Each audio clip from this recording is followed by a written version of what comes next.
We are here. We are here. It's not going live on Instagram. Sick, dude. I'll fix it. Not Oh, so no, it is. instant, Graham.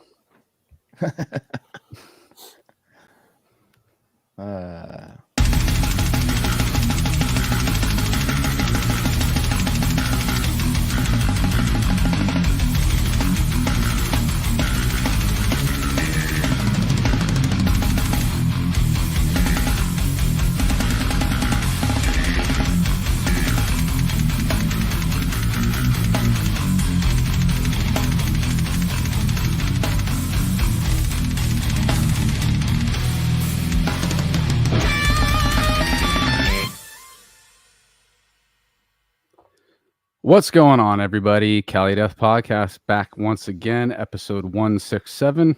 As always, I'm your host, Anthony Trapney, and I'm always joined by some resident homies. I got the full crew with me tonight, Joseph, Joel, and Casey, as always. What up, brothers? Yo. Mm-hmm. Yo. I probably said as always like 4 times in that sentence, but I don't care, because as always, we're here on a Thursday night, live on Twitch. Did it go on Instagram, Joel? Yeah, it's on. Cool. Live on Twitch, Instagram, YouTube, the whole shebang. What up to all y'all that are with us tonight? Tonight we're joined once again. I actually should have looked at what number episode the full Cryptopsy thing was, but I forget what episode was it. What does anybody know off of the dome right now? No way. 20? No. I think it was in the 30s or the 40s. I think it was earlier than that. But dude, we're joined by Flo from fucking Cryptopsy. Legend, dude. Get a solo episode with the Flo. What up, brother? Not much, just chilling. The calm before the storm. Yeah, dude. You guys got a big storm coming up, dude. So lots of playing. Yeah, dude, and that's what we're excited about. I'm sure that everybody, well, I mean, the Europe and US tours are gonna come close to a lot of people who are listening to the show. So if you're near one of these states, you guys got to check it out, because I've seen Cryptopsy in their recent form, and it is it's something very special, you know. Thank you. But yeah, dude. Oh, Cali Death Podcast. Oh, I was like calling out in the chat. Cali Death Podcast says episode 24. That's what it was. I knew it was 20 something. But yeah, that was the first time we got to sit down with you guys, and actually probably the most nerve-wracking episode for me in the beginning. I mentioned it before, but I was so full of anxiety starting that episode with you guys, because it was really like our first legends that we didn't know personally that were coming on the show. That's what it felt like. Legends, yeah. Oh, dude, you definitely. I know you're gonna laugh. You can giggle at that. I wasn't nervous at all. I know you guys. I was like, fuck yeah. What's going on, Matt? Everyone's. I know you giggled, Flo. You giggled at the legend comment, and I understand. I've hung out with you enough to know how humble you are, but there is something that Cryptopsy added to the cauldron that was the bubbling up, early 90s technical death metal that still it's shaped.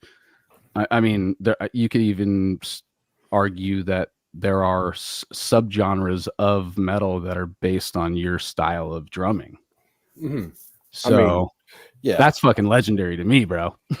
Thank you. I appreciate it. And I mean, the past is the past, and here we are today, right? Exactly. And actually, I got a question. I want to piggyback off that, because I know that, how does it feel like? I know that I see people like, with sports and stuff, and or music, when they constantly have someone going like, dude, you're fucking lit. Like, how does that feel? Does it feel like, for me, or when people do it to Casey, I know that we're kind of just like, I mean, when people get compliments, we're just kind of like, after a while. But do you have to just go like, thank you very much? This is awkward. I don't know. It's a good question. I mean, it's it's always special. It's positive, right? So so it's always a special thing. I take it, I take it in. Am I just like everybody else? Yeah, I'm just like everybody else. Yeah. I just happen to do something well, and I have a good team that does it with me. So it's positive. Let's just put it that way. So there's nothing negative about it.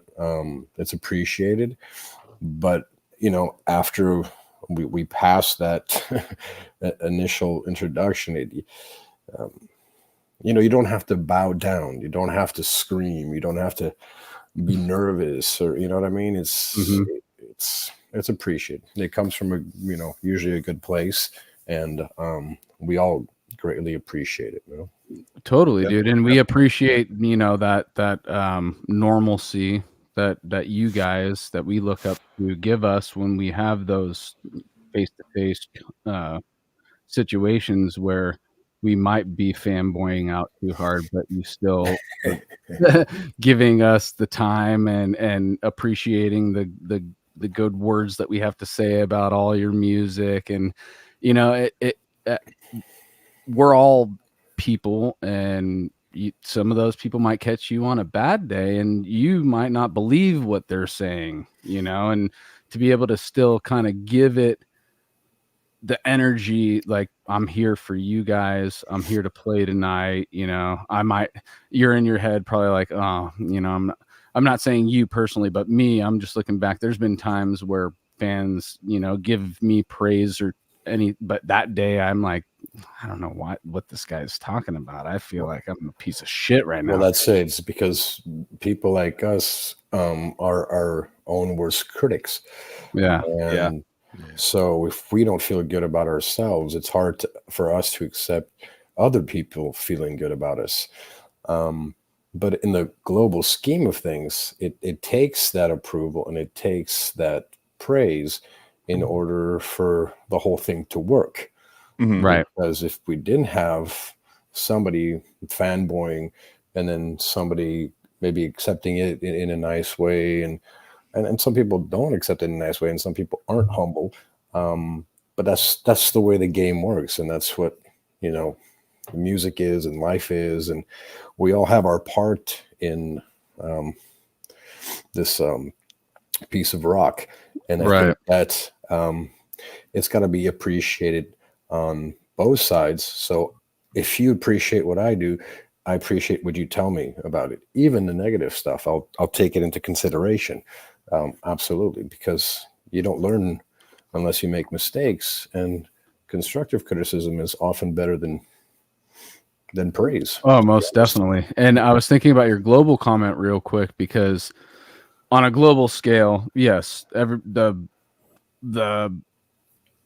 people say don't meet your heroes. That's a common thing that a lot of people say, because in most facets of life, the heroes tend to end up being somebody that they don't like personally or something like that.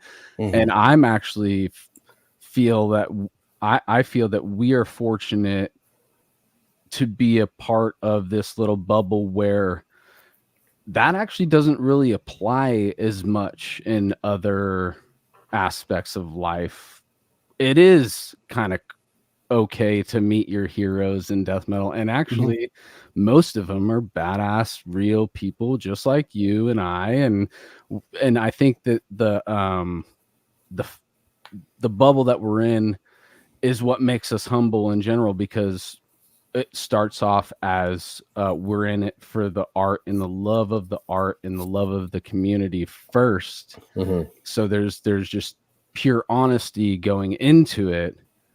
So it's harder to find one of those heroes that you might not be able to, tolerate.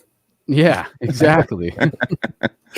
Yeah, and I think that a lot of us also, because it is a fringe kind of, I mean, it is getting more and more popular. I mean, metal is huge now, but it's always been on the fringe. It's always been not popular. Right.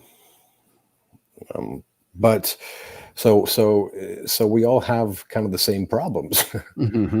We all share the same life problems, which aren't very, complicated. You can probably count them on one hand. Right.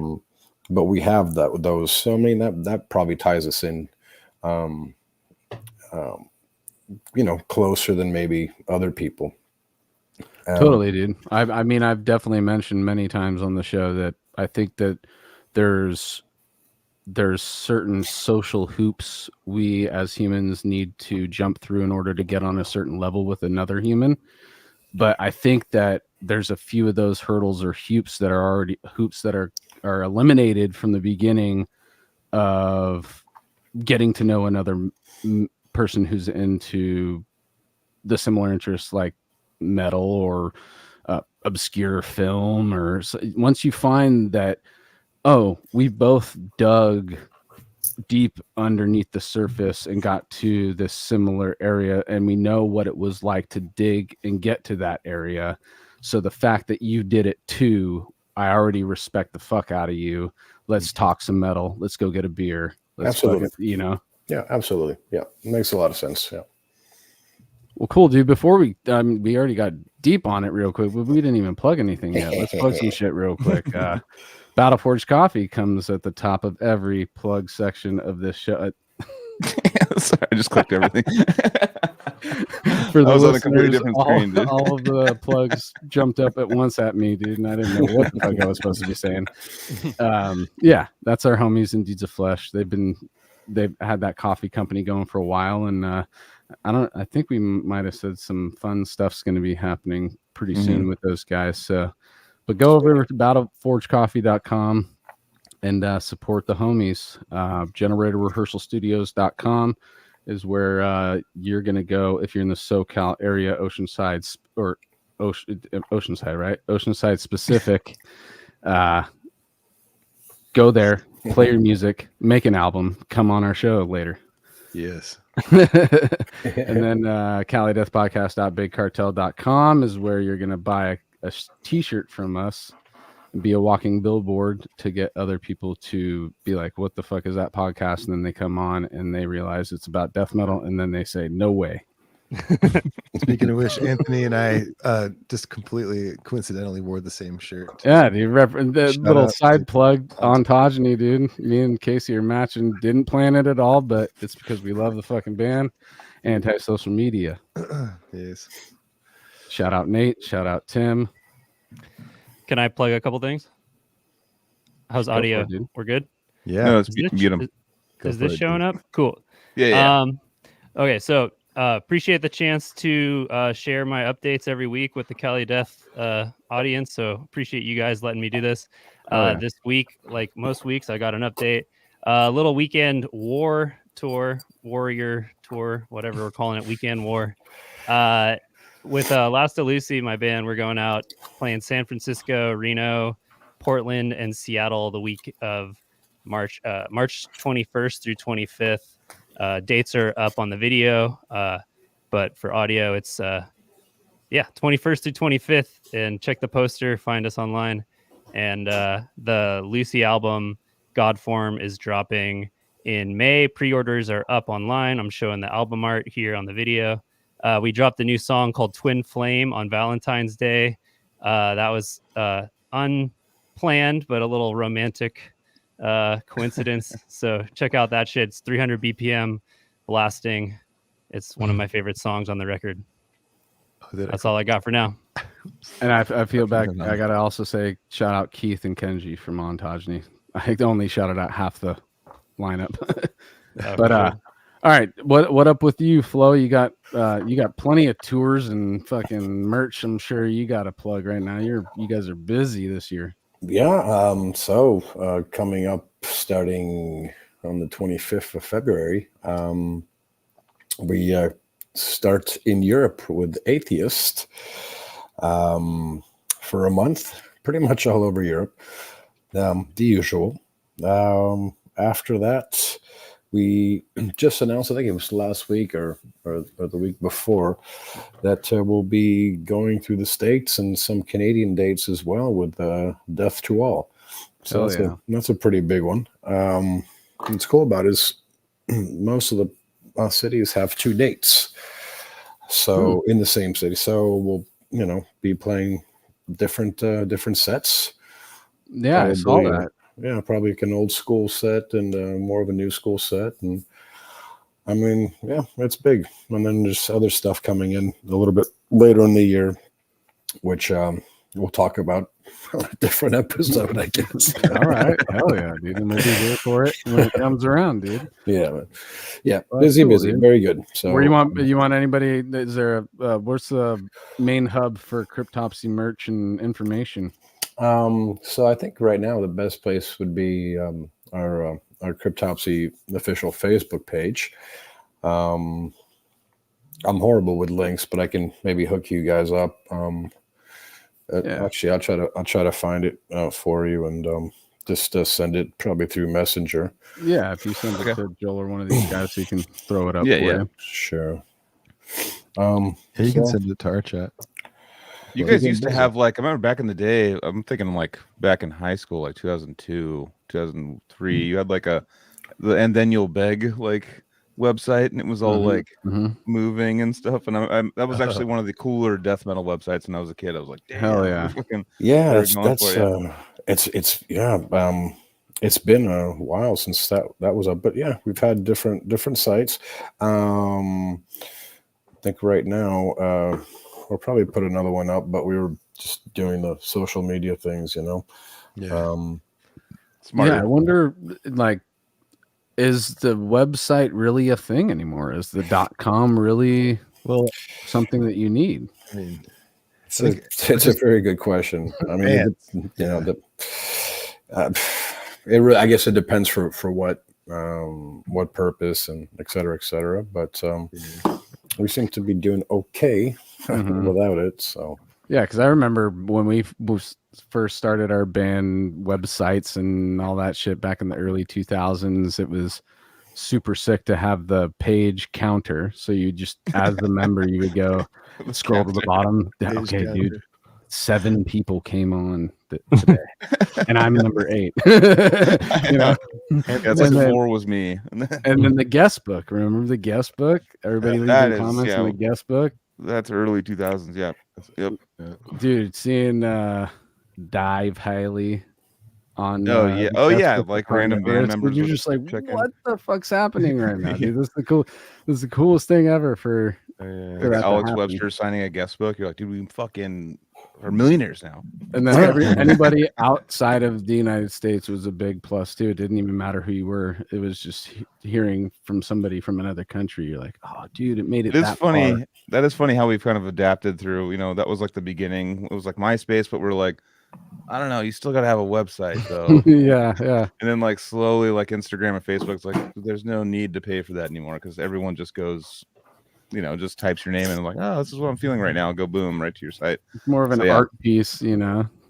I have there's a website called Time Capsule or something. You can look up old websites that were up back in the day, and it'll pull up old shit. Yeah, you can see what was going. You see them nowadays. It's seeing a video filmed in the 80s. It's all shitty quality, and you're there's all little weird fire stuff coming off things. You're like, Jesus, I thought that was sick. Like a flaming skull that opens its mouth.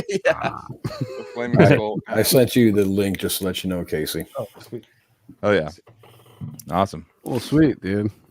And that's just the Facebook one, but I mean, all the information's there. The names of the tours, which are great. Dates, tickets, all that kind of stuff. Oh yeah, we'll definitely throw it up there. And you said that kicks off at the end of February. Well, man, in about 10 days. Yeah, killer, dude. So what's the practice schedule for a tour for you? My babe. Let me just say bye to the little one. How old's your little one? It's gonna be 12. Actually, the day of the first show in Europe. So we're doing it this weekend, celebrating his birthday. This will be 12. Nice. Yep. Right on. So practice, huh? Yeah.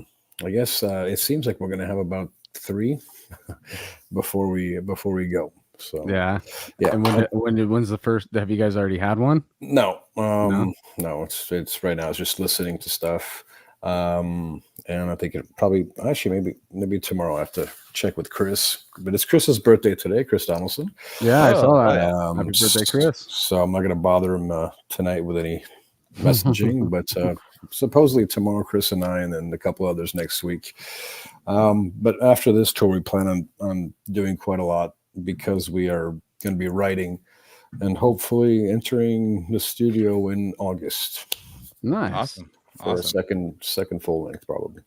So since you guys aren't getting together that much before you guys go out, let's hear what you do on your end.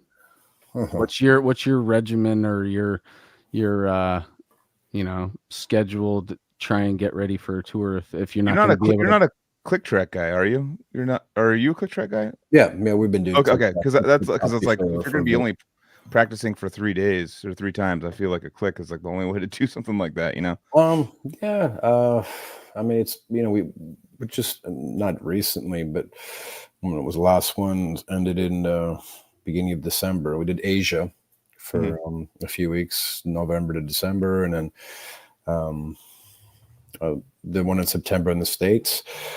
So I mean, it's in the blood. There's going to be obviously a couple of additions and a lot of changes for the Death to All tour, so we got to get back on track with that. But personally, since COVID and since I kind of like traveled around and stuff like that, I don't have I'm in an apartment, so I just have like a practice pad and stuff. And to be honest, I find that getting ready for a tour, practicing on a real kit is fine, but it doesn't have to be, for me anyways, every day or anything like that. I just have to physically get into shape, and I kind of know exactly what to do for different body parts to start getting ready for that and then maintain it on tour. I think I'm probably healthier on tour than I am at home, so I think it's more of like physical resistance kind of training and stuff like that I do before heading out on tour.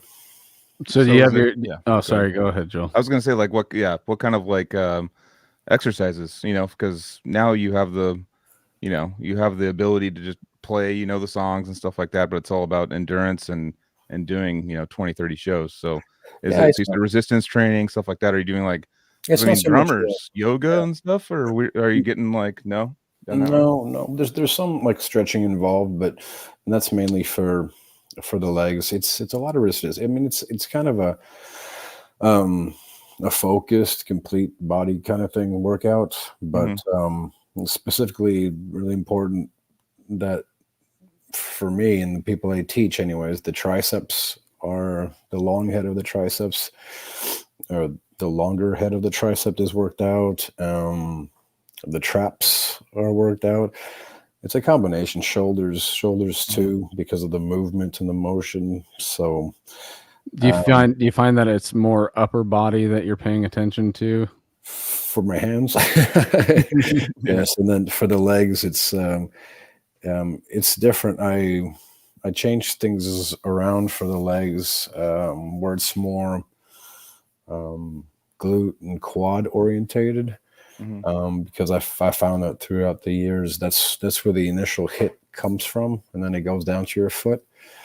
So I find that it's not so much of the focus on the ankle or the tibia as much it is having really good hip flexor stability and quads, and then the initial push that comes from the glute from your butt, actually lower back and butt.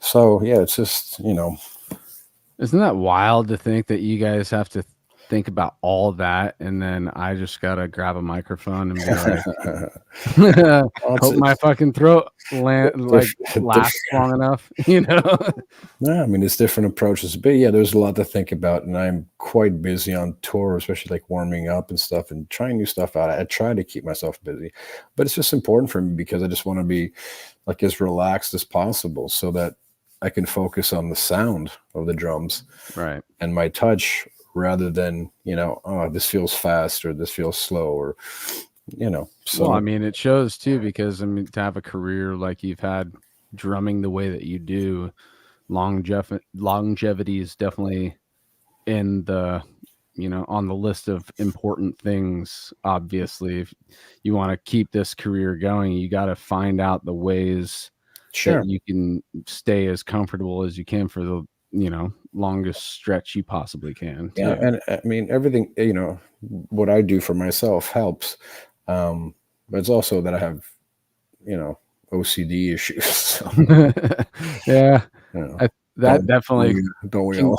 can get, it could get in the way, but it also can, you're talking about hearing praise from other people, that could be driving situation. But yeah, unhealthy OCD is another thing too. It's the yin and the yang, it's I gotta hit my hi-hat 5 times before I, lock it down. Or just try a bunch of different things just to see if this works before a show. Oh shoot, I got an idea in my head. Oh, maybe this will work. Let's try that. Nope, didn't work. Next. Oh, this works great. Yeah, it just never stops, But that's the fun of it, I guess. It is, dude. It keeps it interesting. Exactly. I mean, and again, with the longevity thing, you got to keep it interesting as well, dude. And that's what keeps us coming back, Sure. Yeah, and I just want to say, like, real quick, like, I mean, I just remember, man, like, just getting into death metal back, and when I was a teenager in like the late '90s and stuff, and like Cryptopsy was just instantly one of the bands we were just all about. So to us, you were just like one of the legendary bands just off the bat, with Cannibal and Deicide and all those Morbid and stuff. And then when I got to see you, play and stuff, like I always loved how you just presented this such great show with this like insane drum set and how you played and just put on it was so exciting all the time. It was like, this is Flo and do the drum solo and all that shit, dude. Going to the Pound and seeing you guys before we met you and stuff. And then eventually Decrepit, we played with you. And it was like so awesome. It was like my favorite shit, one of my favorite shows ever. But dude, like we just had so much fun going to see Cryptopsy, and like you just killed it every time with the energy. And it was just like, I just love it. It's kind of like certain drummers, like especially certain drummers have this like setup with their kit, and they like Pete Sandoval's kind of like that too, where there's just this huge setup, and it's like, it's just so badass to watch, and nice, like, appreciate it. It was just so, and you brought so much good times and fun, Like, still to this day, dude. Like I said, I stand him in Roseville. I truly had a spiritual moment. I like to use the metaphor of going to church when I get to these gigs, like that Igor show that Joel and I went and Joseph went to, and these are like these like almost like involuntary spiritual moments that you have when the sound's perfect, the energy is right in the room, the band is fucking killing it, and I once again was reminded that Cryptopsy is a band that pretty much will always do that for me over the 20 years plus that I've been a fan and watching you guys play, dude. Thank you, man. Appreciate it. Here we are fanboying, just like we were saying. To touch on that, I agree with you. When a band has, and I say it with Cryptopsy, has that energy live, and Cryptopsy is very energetic live. Even just the sound of it, the push of it. So it's definitely, for me, watching a show, more interesting to see a band that pushes that energy than one that's maybe just a little bit more laid back and holds back, so I totally agree with you. And it's something that's that we don't do consciously anymore. It's just something that that's Cryptopsy. That's just the way we do it. So I'm very appreciative if it still carries through. And I sometimes even more. This unit that we have is really sick. So it helps. And yeah, go ahead. Sorry, I was just gonna say absolutely. Like I was just gonna say, and shout out to everyone else in the band too. And like Matt, just when he joined you guys, and just him swinging his hair and just like and all crazy. Like you guys are just not only that. Yeah, sorry. You brought up Matt, dude, it totally makes me like, that's another thing about Cryptopsy that has been a standout thing for me over the years, which is no matter what front man is in that band, they have their signature, unique, they're all great styles that they add, and all of them mesh so well with the Cryptopsy, you know, style. I think I said it. Sorry to interrupt. Brother. No, it's okay. It's okay. But yeah, I think I mentioned it last time, maybe on episode 24, was it? Yeah. That even with like when we had changes, like member changes back in the day, it was always about finding not a replacement, but somebody that was new and had something new to offer. So it was newness that we were looking for, not a replacement and not a match, So maybe that's why, like you mentioned, that all the different singers had their own unique styles, and that's what we went for. We didn't want to repeat. And I love that. I really, truly do love that, because most situations where you have to replace a vocalist, you tend to see, a lot of the bands just try and find a guy who sounds, me included, I sound like the old singer of Severed Savior in ways. And so it kind of, but that's why that's why it stand out, and why I have more respect for Cryptopsy and the vocalist changes that you've had throughout the years, is that each one of them contributed a unique aspect to the changes that you guys make, because I love these types of episodes because I get to have a nostalgic dive that I have to do in, just freshening up on the Cryptopsy catalog. And same here.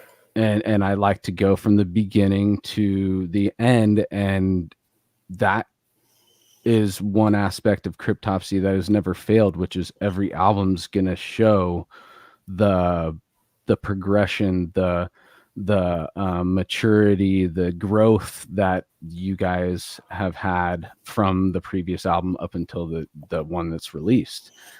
There's never one Cryptopsy album that sounds like the last one, yet the essence of Cryptopsy is always there. Right, I hear you. Yeah. Yeah, thank you. Yeah, dude, for sure. That's pretty spot on.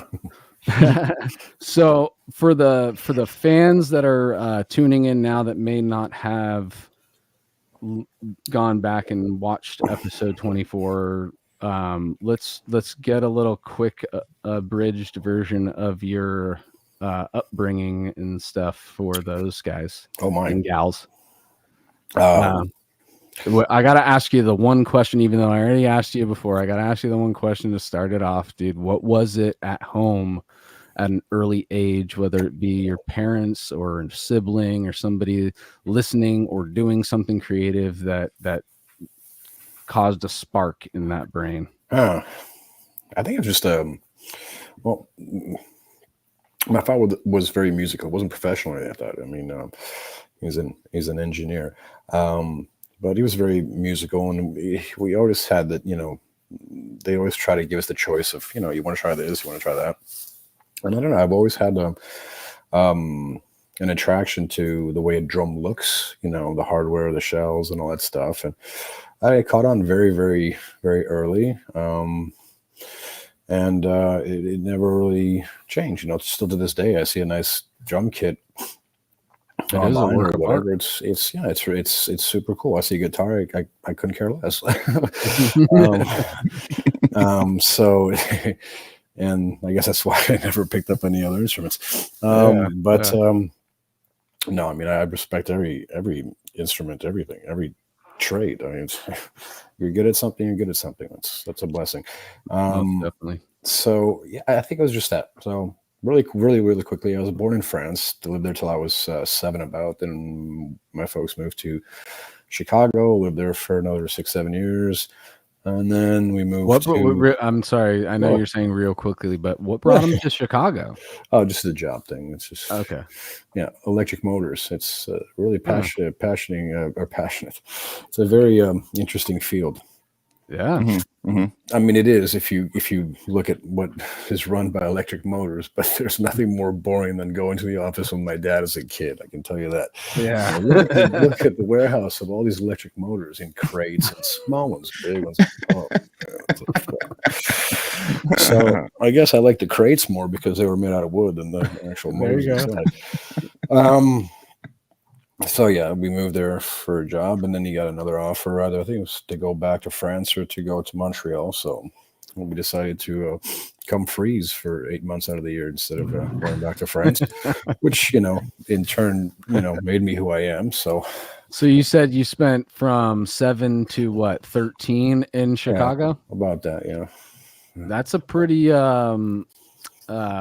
pivotal time in somebody's life. You know, those that chunk of time is a big change that you would make in your development. It was fun learning English when I knew nothing of English, but really, so you came over and just only speaking French? Yeah, absolutely. There wasn't where we were. There wasn't many English immersion schools. From so yeah. I mean, I was really young, so it took 6 months about. But did you develop any friendships that when you left Chicago were kind of you were bummed or not? I'll never know. That's the name of the game when you move around. Yes, you had friends when you were kids and stuff, but I mean, you're a kid, you leave and you make new ones. Yeah. Even in high school. I mean, I've on social media as many like high school buddies and university buddies, and it's just really hard to stay in touch with everybody, right? Especially having a family and trying to spend as much time with them when you don't have a lot of time and when you're not always at home. So it's like we were talking before, everybody's got the same problems. Maybe that's why we can communicate and respect each other, and that's a problem being in a field like this where money is not the main objective. You have to pick and choose. I mean, your time, your jobs are hard to find. It's like, the reason why I don't tour is because I'm a dad. I actually do applaud you guys for still pushing and getting out there and making this a career for yourself. I experienced the time away from my kid and now I'm a dad of 3, but he was the only one. He has 17 kids. And that he knows of.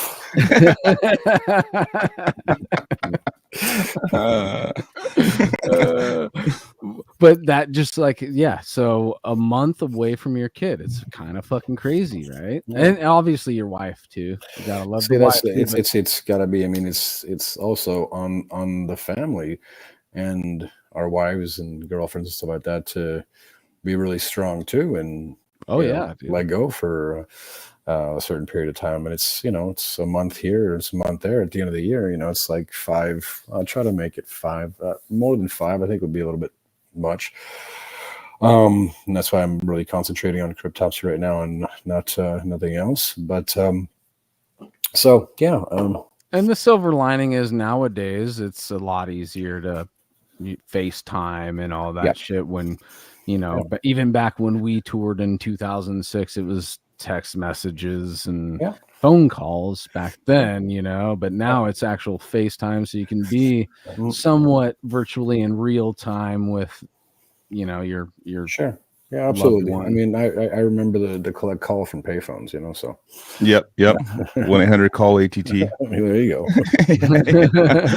What was okay? So actually, I have a question now that we've talked about all this. So, I don't know why I forgot that you grew up in France or were born in France, but so just for people that aren't aware, Montreal, French Canadian, it's so there's France and there's French Canadian. What could you say would be the big differences? Because a lot of people think that, I mean, and I've also I've toured with a bunch of French Canadian bands and I've heard squawking about fucking French, I've heard some shit talking to the French, but it's the French Canadian mix holds a kind of like a different. It's like they like emo pop, and then we like death metal, or kind of is it kind of like that kind of divisiveness a little bit? What could you explain that a little bit?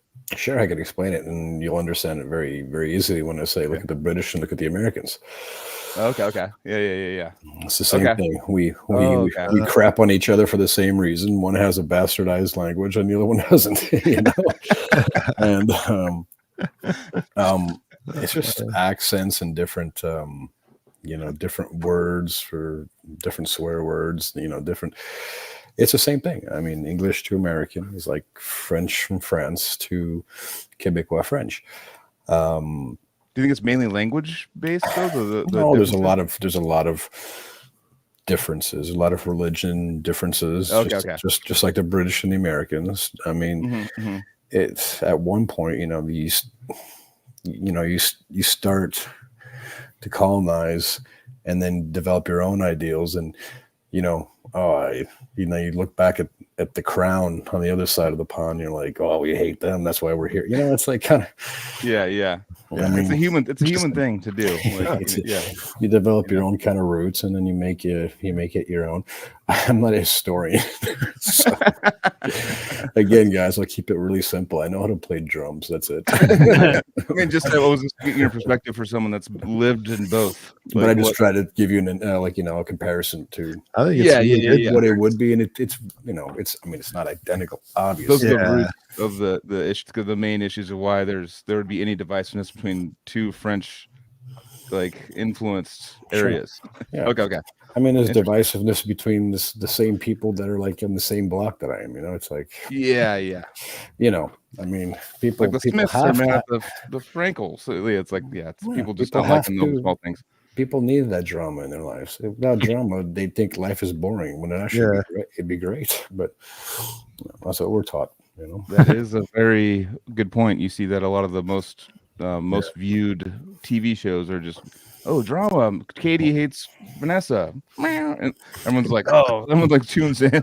It's like it's a thing that shows that all your negativities you have about yourself, there's a version that's worse. And here's an example. Like intervention. You're like, not that bad because look at how crazy this person is. I mean, it's that's what people need that to, I guess, like you say, maybe make their lives seem a little bit better. But it's like any documentary that you watch, you have that caption before it say, dramatization, or would change a few things to make it a little bit more dramatic, or else this documentary would suck.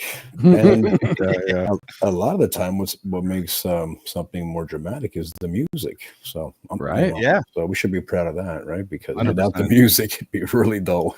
I always talk about that during a gnarly scene of a movie. I'm like, if they were playing a circus song right now, it would not hit at all. Exactly. The song is bringing you in the emotion and bringing you through this with them. But if it's like dun, dun, dun, dun, dun, dun, dun, as somebody getting stabbed in the chest, I would laugh at it. I'd like to see The Exorcist with that music on. Exactly. It'd be a comedy show. Or it's just like Red Hot Chili Peppers in the background the whole time. Not the same. All right. She's all barking what you got to give it to your mom. All right, new movie idea. That's we should patent that one. So I wanted to ask kind of a part of timelines question, but also geared towards the tours. So you're doing this Europe tour with Atheist. You're doing the US tour with Death to All. Have you guys played with Atheist and Death before? We've crossed paths with Death 12. We haven't really played. I mean, maybe a festival too, but it's not like a tour. And we know we have not played with Atheist except for a couple of festivals as well. So, but I mean, I know the guys personally, not super well, but well enough. And they're all stand-up people, so it should be super, super fun. And I'll try to bring the same attitude I brought in September with everybody and treat it like if everybody's on a vacation. Exactly. Just to make light of everything. and just to be on the same page, and just to, you're fortunate, have fun, smile, and they'll probably impose the same thing on me before I do it on them. But no imposition. But yeah, I mean, it should be great. Since we have a base to know each other. Nice.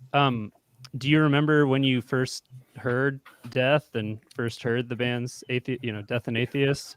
Yeah, I guess it was late 80s, and Death Human was my first introduction to Death, so that's not too shabby. Mm-hmm. Yeah. And then Atheist, I don't remember which album. They didn't have that many albums back then. I don't remember which album it was, but it was like, I just remember these two super kind of jazzed up Floridian acts, and always impressed by both of them. Totally. And so this is like thanks for making me think about it, because I don't think too much, but it's great that it's in the same year, the tour back to back. So yeah, it's right. Kind of I know. Right. Oh, good point. Oh yeah. Cool. I don't know if I put that together until I asked the question, but I mean, I just put it together. Thank you. Because of your question. It's like, oh my God. Yeah. Well, if you just toured with Cynic next, then you'd really have all the right. Florida. Exactly. And that'd be really, really where I got where I felt liberated when I heard these bands, the three bands you just mentioned, to start, putting the triplets and the jazz stuff in, and I got this splash here that's been hiding somewhere. Here we go. Oh, this sounds good. The guys, not too many. Oh, here's 15. So yeah, very influential. Very Totally. cool. Dude. That's sick. So yeah, you're gonna have a great time with the Atheist dudes for sure, and the Death Hall guys. I mean, we've talked to so many of those dudes. Actually, it's funny to think of all the people that we've talked on the show so far, and it's like every metal tour that goes out now, at least one guy has kind of been on the show. I'm like, that's fucking rad, because Alex is sick. Kelly's been on a couple of times, and you're going to see Max from on the Death to All, and Steve DiGiorgio and all those guys. Those are all great people. I've known them for a long time, and it's just going to be like, hey guys, it's been a long time. I saw Gene not too long ago on the last tour we did. And we've always been, in and out of touch for years and years and years. And, he's, like a huge influence, and super humble guy. And I consider him, a friend. And so that's going to be really fun. Really fun. Yeah. Speaking of people that's somebody I definitely still want to get on. Gene's on my high on my list for this show. I'll have to mention that to him. Hey, please do. Hey. I've been feeling bad because I don't want to be like, hey, Steve, dude, I haven't talked to you in years. Your episode was so awesome, dude. Can I get Gene's contact? Yeah. I'll let him know. I'll make a point of it. Does that still happen for you? Like being like, this many years down the road where just some guy gives your contact away and you get like a text from like a random person, like, what the fuck? They're like, dude, blah, blah, blah, gave me your number. Does that ever happen to you at this stage in the game? How do you react to that? Like, oh, Frank, we were drunk and he gave me your number. Fuck yeah, you're sick. It's usually cool, but I mean, I guess that's why I've changed my numbers over the past 2 years. No, I had to change my stupid numbers because I left this place and came back. So, but no, it doesn't happen that often. But when it does happen, it's usually not that invasive. But right, I actually just did that for a upcoming episode in like 8 weeks, and he's totally cool, and he's coming on. But I also felt weird about that because I got his phone number first, because that's how he like deals with people. Okay, and then I was like, I'm sorry if I'm overstepping, dude. I got your number from this person. But that's the thing. Like, we talked about in the beginning. It's like at least you guys feel that way, and that shows a sign of respect, right? And that's really important. And unfortunately, some people don't have that, you know what I mean? Right. And some people think because maybe you met him once, you know, like 10, 15 years, 20 years ago, that you have to remember them. And if you don't, then they're like, they make you kind of feel bad. I mean, it doesn't happen often, but when it does, it's kind of uncomfortable because, I mean, it is. Yeah. I wish I could remember everybody I've met, but I mean, I can't call them, you know, all my brothers, and you know, I met you. It's a fine line, but you know what? It's also our job to be as respectful to that as possible, because they're coming to shows and they're buying your albums and stuff like that. So you know, when you were younger, there was such a huge piece of it was so important that, you know, if a band that like an underground death metal band that you liked, like you wanted them to be cool. You didn't want them to be like assholes too. It's like, because that would go like, people would go like, oh, that guy's an asshole, and it would just be like written off, and it would be like groups of people would just think this guy's an asshole because like this one friend of yours like went up and was weird to him, and then like, but at the same time, what you're saying actually, and it happens it a definitely lot. happens. It definitely happens. For me, there's been times where, you know, showing up to places and they're like, oh yeah, what's up dude, like just like looking at me like, what, it's me. I'm like, oh shit. I'm like, what's up dude? And I'll just and unfortunately I'll play along, be like, he's all, yeah, how you doing dude? What's going on, because I don't want to go through that awkward. I don't want to that's deal the thing. I mean, you have to be kind of like polite and stuff like that, and sometimes when it comes back in the conversation, and it's like, oh yeah, I remember, you know, 25 years ago, that the only time I met you. No.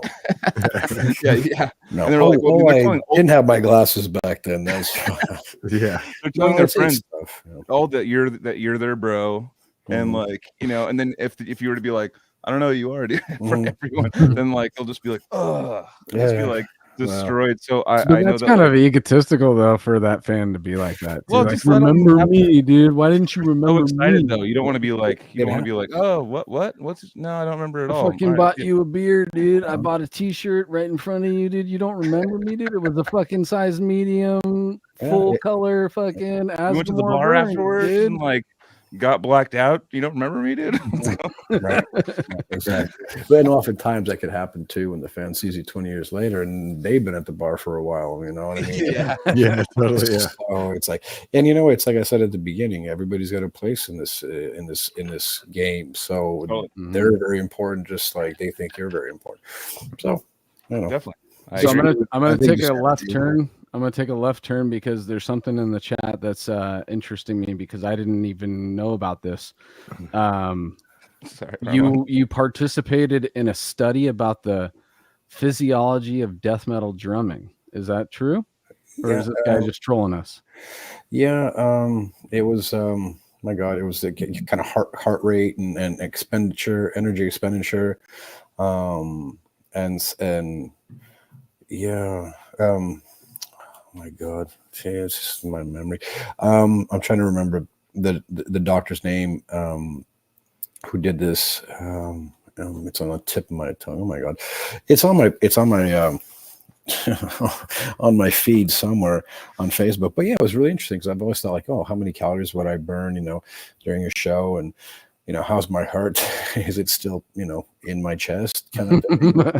And it's cool because Nadia, I think it was Nadia or something. I have to look it up on my page. But super interesting. She did that on many different drummers, and you know, it's interesting to compare and contrast the different results. It's basically, you know, like wearing pads and stuff and monitor on a, you know, to a pack, build pack, and doing the whole show like that. And then she gathered the statistics, and she was doing, I think it was I mean, I'm hoping I'm not, you know, wrong. I think it was for a paper. It was either university or for a real project, like an industry project. So, yeah, very interesting. And what were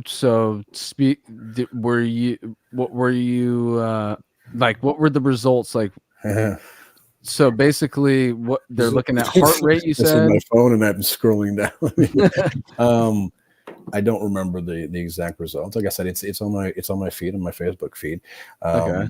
But I mean, I didn't necessarily want your exact results. I just was asking. You said that it was like heart rate and all that stuff. Yeah, it was close to. I was close to 1,000 calories burned, 900 or 8 or 900, something like that. In I think it was a 40 or 45 minute set. Jesus.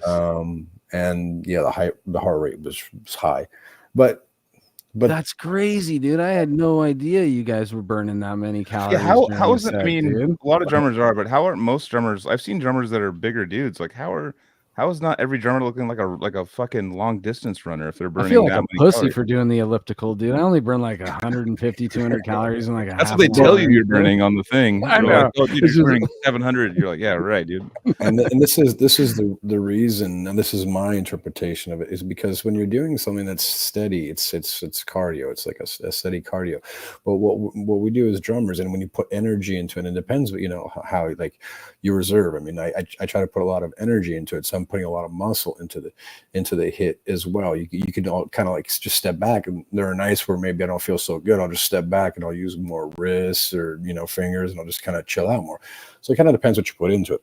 Mm-hmm. I think on that one, I think I didn't do it on purpose. I kind of did like a middle ground kind of thing, but it's high intensity interval training. So Yep. You're going slow, you're going fast, you're going slow, you're going fast. Kind of like tennis, you know what I mean? You slow down, Right. you go fast, you go, you know, you sprint, you jog training a little bit. Yeah, so that's what destabilizes your system, and that's why you start burning a little bit more calories than just like a steady pace kind of cardio, you know. With so that, Nadia Azar is her name. Nadia Azar. Okay. There you go. Go for it, Joseph. I'll add to that. I think death metal drumming is kind of special because a lot of times the material is written with the intent of like maxing out as far as you can on a certain type of, you know, body part, and then it switches. So for the classic example is you blast a lot and it exhausts your hands, and then you go to like a double bass part and it exhausts your feet, and you actually write songs based on that. And I don't see that as much in other musics because the intensities doesn't require that pushing that hard, but I think that makes death metal drumming kind of an interesting, I mean, it's part of the embodiment of listening to it. You kind of like feel with the drummer, like as you get to that climax and move parts, that you like get that sense of satisfaction too. So yeah, absolutely, you're absolutely right. And I don't think there's any music genre that's more intense than death metal, extreme metal, black metal, you know, drumming. Physically, anyways. I wonder if how much groove has been worked into death metal just simply to give the drummer a break. Well, that's a great point, actually. But if you listen to the late 80s and early 90s death metal, a lot of it is just groove. Yeah, you're right. And then it was just, and really musical too. They were musical songs. Pushing catchy. pushing. Yeah. You know, they were songs because it was based off, you know, metal that was, and then, you know, classic rock, and it was just more song based. And then it just, you know, as soon as somebody started going, you know, a little bit fast, and it's like, oh, I'm gonna try going faster, and then all of a sudden, I'm gonna go faster than that, and then it just became kind of a thing that what I'm glad that Cryptopsy does is still has the intensity, but tries to create songs. And a lot of great bands are doing it today as well, and keep doing it and have been doing it. So I think that's something that's really important, like the speed and you know, the high intensity interval training. But the music is the most important, and making a song rather than just you know, noise. And death metal's a hit. That's what you're saying, right? So after a 45-minute set where you're burning 900 to 1,000 calories, what's a post-show meal? Because you got to replenish after burning all that, dude. What's your go-to? What kind of beer are you drinking? You could easily get the 1,000 calories back in beer. Well, unfortunately, that's my immediate post-show thing is a cigarette and a beer. Wonder how many calories is in a cigarette, dude? Not much. I think you can still fast on those, so that's not bad. Yeah. I'm counting calories, dude. Yeah, exactly. But I mean, I do eat sometimes after a show, but I try to get all my stuff before. And then, what's cool about the body is that when you burn so much, then it's requiring energy. And if you don't give it energy, then it starts taking out the bad stuff first, the reserves, sugars and the fat and stuff like that. So I mean, I try to maintain a certain dignity that way. Yeah. Well, yeah, I would think, especially once you get older at doing this style of music, I've noticed that I'm watching the old school dudes realize that they got to stay healthy if they want to keep going, dude. Yeah. So working out and keeping a healthy diet, at least as much as you can outside of touring, is the bettering your chances that touring isn't going to completely fuck you up every time you go out there. Yeah, well, like I said, I mean, hey, well, here my wife cooks, delicious, healthy meals and stuff. Hell yeah. But on tour, I'm by myself. Well, I'm not by myself, but I mean, I am by myself. I make my own decisions, so I choose to eat what I eat and stuff like that. And usually it is fairly healthy. And I've always maintained this, like, working out throughout my career and stuff. And so now it's just more of a maintenance thing and a routine, and it's something I enjoy doing too. So, but yes, absolutely, it's very important. I mean, and also the fact that I could, choose what works for my body, which I didn't know 20 years ago or 10 years ago or 15 years ago or whatever. Now I know. It just makes playing a little bit even more enjoyable, Right. So, a little bit easier, and some techniques and what have you. So yeah, I guess knowing yourself is quite important. Being physically ready, not only physically ready, but giving yourself that wiggle room to experiment within, or be able to exceed your capabilities better if you got a healthy physical vessel that you're trying to express these ideas through your limbs. There's no denying that. I mean, the healthier you are, the more you train your muscles, the better you'll feel. There's no doubt about that. That's not a secret and never will be. Yeah, totally. It's just, I mean, it's hard for even myself to get into the regimens, even though I do stay fairly, reasonable in the kitchen all the time. The physical, I mean, I have a physical job too, so that's, if I was sitting behind a desk all day, I'd probably have a much bigger spare tire around my midsection right now. But the extra stuff is that I still know that I need. It's that initial push. See what I mean? It's that initial push, and then quick results. That makes the difference. Once you start doing that initial push, see, when you're used to working out and you haven't for a while, but then you just start up again, that initial start, you'll see results right away because of muscle memory. And that's the motivation. And then that's what keeps you going, for a while, until something comes up and you can't. But at least knowing what your body needs and how it reacts to certain exercises and pinpointing that out, I find is important for me. Not everybody can do it. Not everybody has the time. Not everybody. It's always a factor. Time's always the biggest, enemy. But for sure. Yeah, it helps. Absolutely. I think it's like a big factor too. Like when you've been in a, like if someone that's been in a good workout routine for a long time, and then you stop for a year, and then you decide, like, you know what, fuck it, I'm gonna wake up and start doing this again, blah blah. And then you, like, I'm gonna do what I did last time I worked out, and just I did that recently. No, I fucked up my shoulder. I was like, yeah, dude, I'll bench something similar. And I did that, like, just an idiot move. Just like, whatever, I'll fly 30-pound dumbbells to start off. And I was like, just tore something on my shoulder. Yeah. And was like, oh, dude, now I'm out for another 3 months. So smart thing to do that nobody wants to do is just go with the bar first. Bar, go lightweight. Because form is like one of the most important things, dude. It does not matter if you're throwing up tons of weight, if you're doing it wrong, it's you're working against yourself. Gotta get the form right. Start up progressively, start back up progressively. Back up. Start back up progressively. Never go too I mean, your body will tell you, and it just did, didn't it? Yeah, exactly. Well, it's one of those things, you get back into the workout thing. The main hurdle to jump over is like, wake up an hour and a half earlier. Like that's like, all right, then you get that and you're like all excited, like fuck yeah. Let's go do what I did before. I don't know. Like I was like all excited, like I'm gonna fucking knock this out of the park. Let's fucking get in shape again. And I can't sleep because it hurts too much. No, I sleep on my right shoulder too, and I'm like fuck. And I'm that's one thing I can tell because I did have I did take personal training lessons to get a personal training certificate. If you guys want to start with anything, start back up with anything, just do your shoulders first. Yeah. Your shoulders, because that's the weakest muscle and it's the most utilized in every upper body move.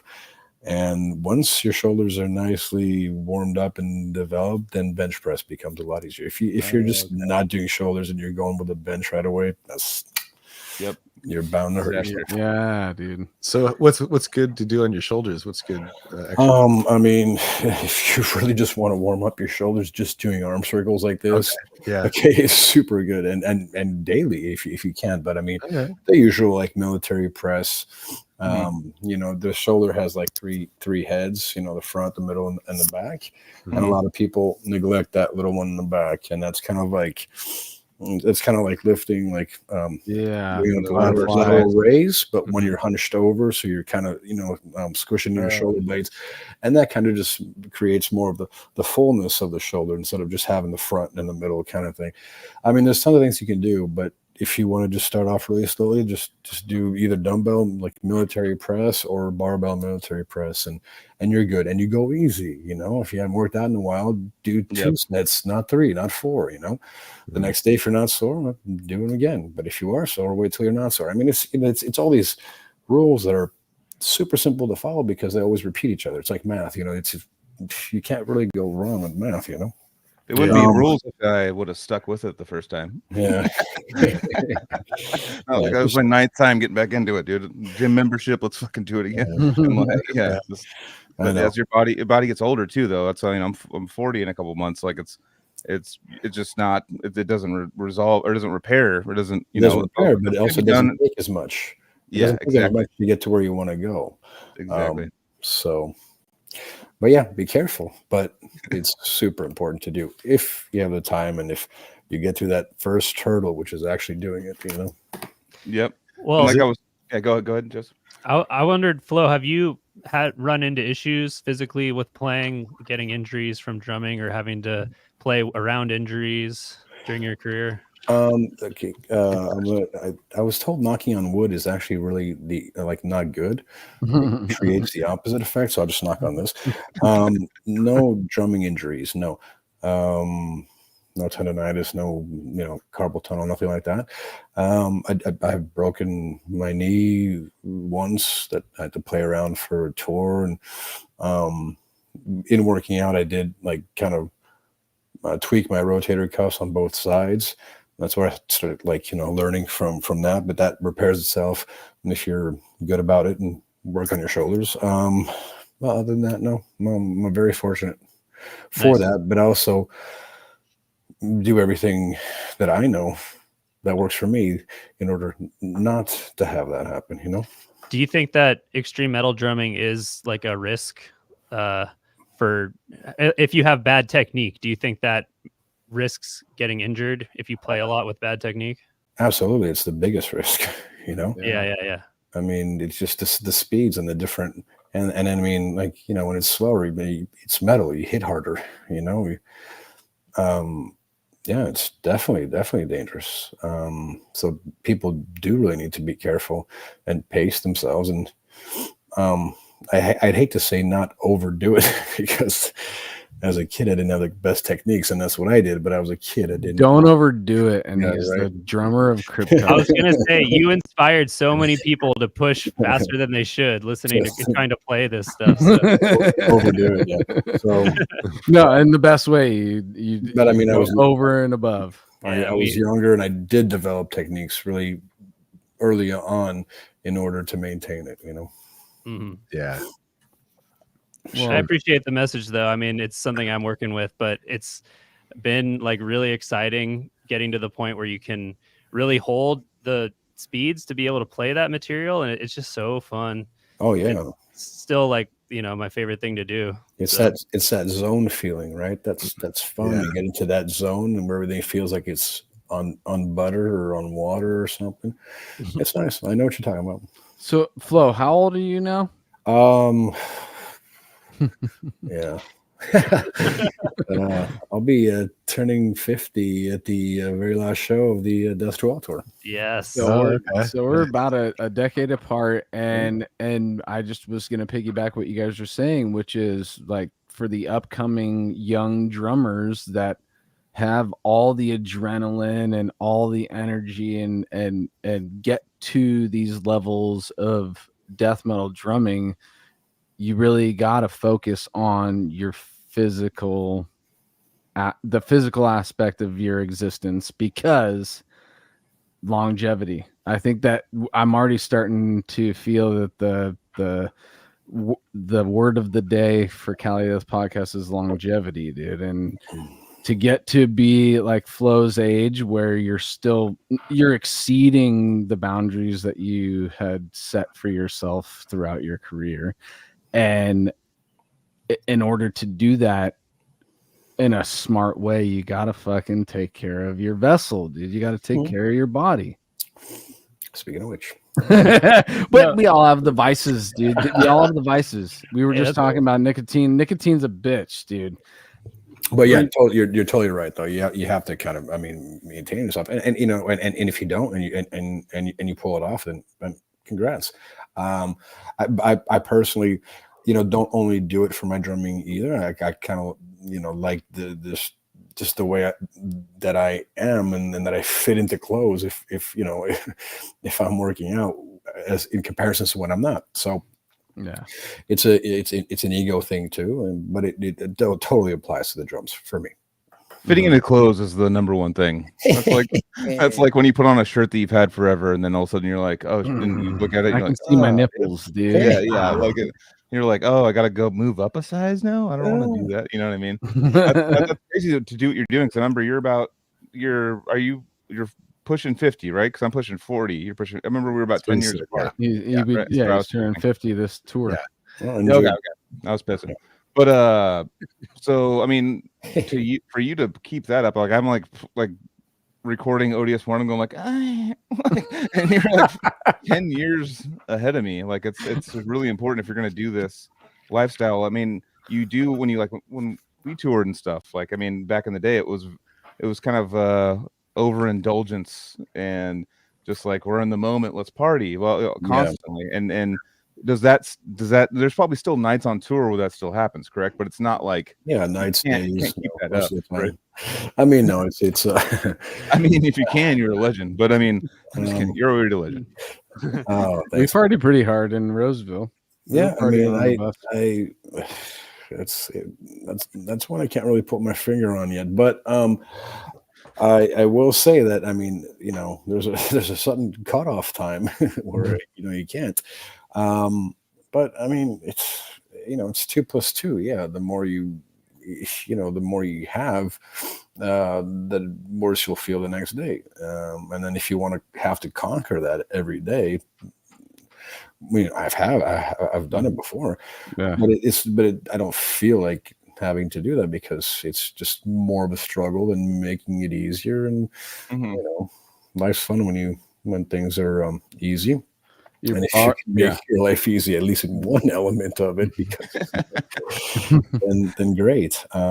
So yeah, of course. The older you get, the more you're borrowing from your next day. Right. But then again, the older you get, the more tolerance you have to certain things. So that's true. Yeah.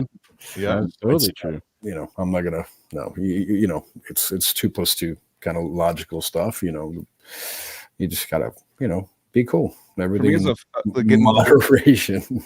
I want to keep talking about being 40 a bunch of times, but I was about to say I'm still waiting to. Oh, dude, I'm turning 40. You guys know, but no, I mean, as far as but it is kind of like, you know, life's hard, and sometimes you have hard days and shit, and if you're willing to make that compromise that you would like to on a day that's semi important the next day, if you want to have fun the day before, you understand the consequences that you're putting yourself through, and then you go like, all right, well, I did this to myself, fucking handle it. You know what I mean? Absolutely.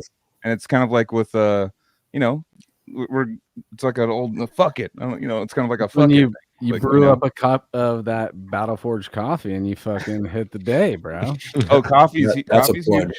Yeah. That's a plug right there. Yeah, exactly. Like Yeah, you have to absolutely plan. right. You plan the coffee. You plan the first little fucking meal you're gonna have in the morning when you're feeling like crap, and get back on your feet and do it. If you want to do that, it's like And if you Tylenol want- and ibuprofen. Yeah. I don't Dude, do that Tylenol, combo- ibuprofen.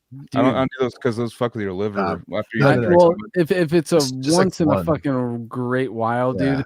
And Casey taught me the mixing ibuprofen with Just one of each. Just one of each. That's one it. of each, and dude, it actually Like if you have murders. pain too, like back pain or things like that, or like Oh yeah, back pain. Yeah. But I'm just like Yeah, after a night of obviously. drinking, it's Yeah. to put more stress in your liver in the morning. Oh, with, yeah. I can't remember the last time I did take a pill, but there was times where I needed it. And I remember Casey saying 1 aspirin, 1 ibuprofen. And I was like, I'm gonna do this, and it completely cleared my head. Yeah, I've heard that before, and I think I tried it once. I think David Vincent had suggested that, and It's like, dude, we used to mix cocaine with alcohol and fucking weed and all this kind of shit.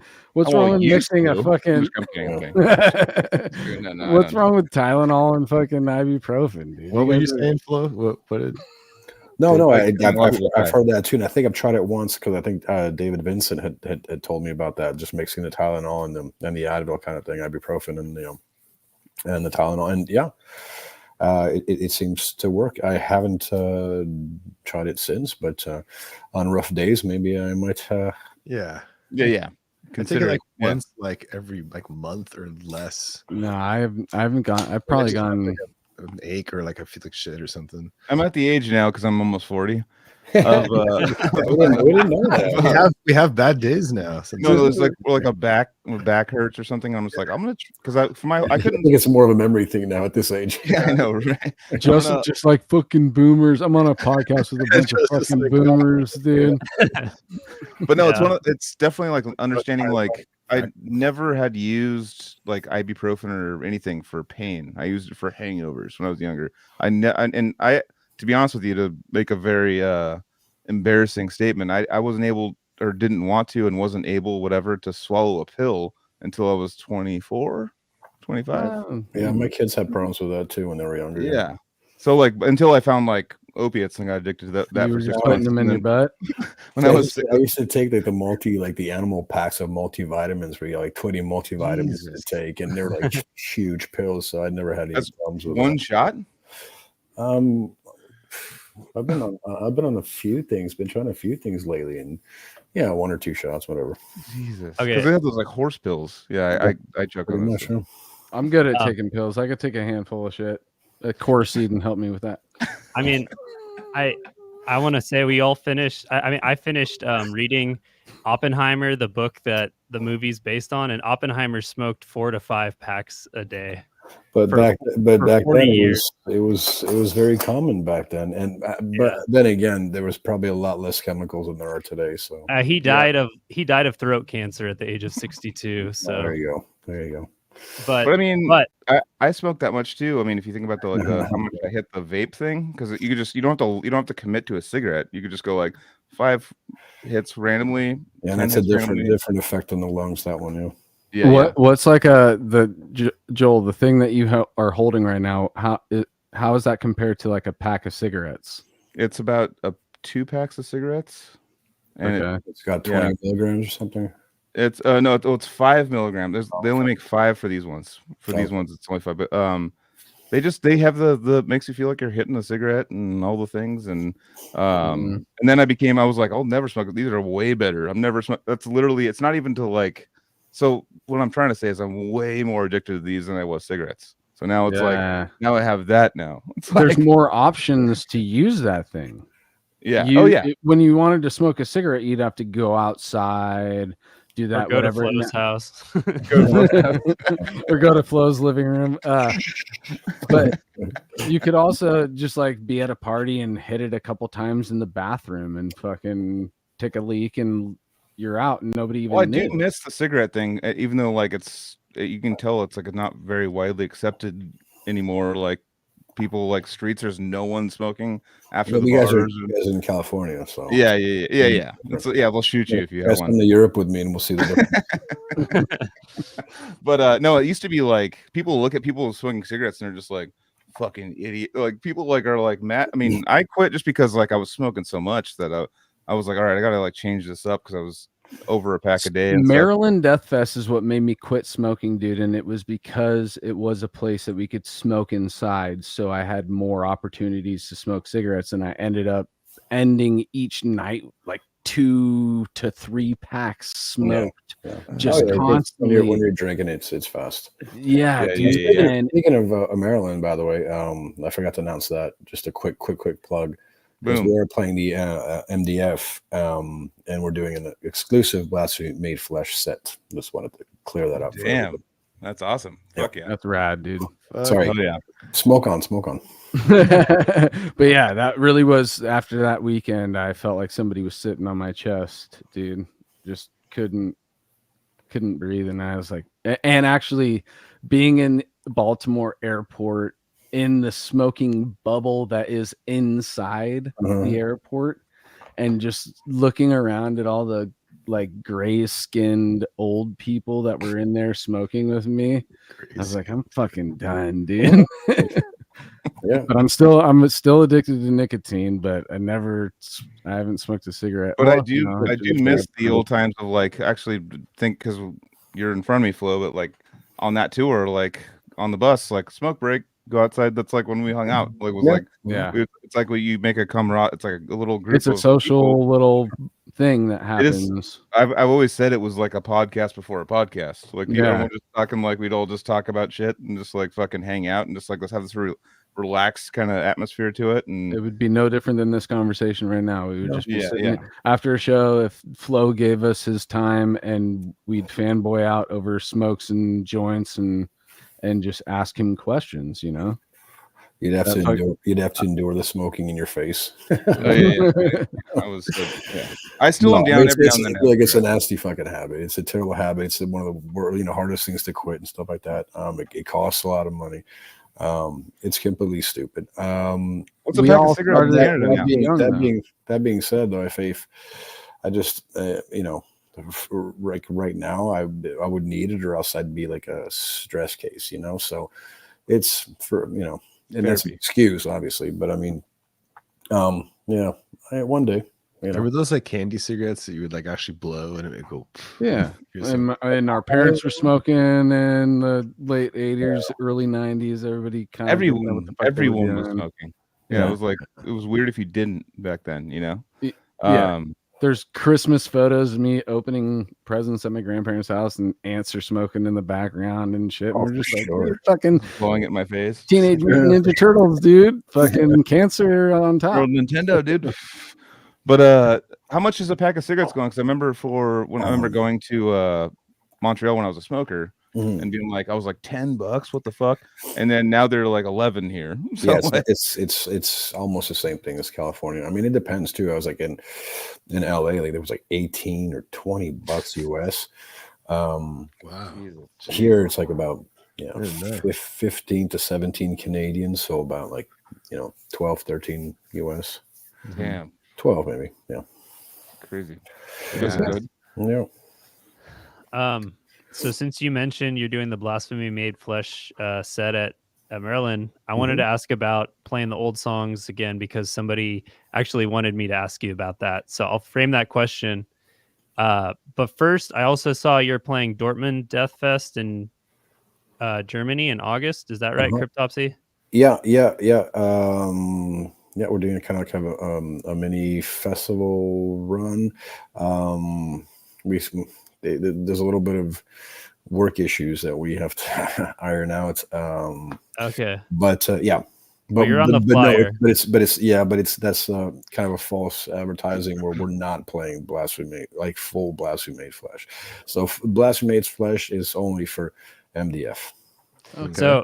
So the question was just how do you feel about playing that material? I know you've also done None So Vile on like full tours, in the last few years. Yeah. And you're gonna do like the classic set versus the new material on the Death to All set. So How do you feel?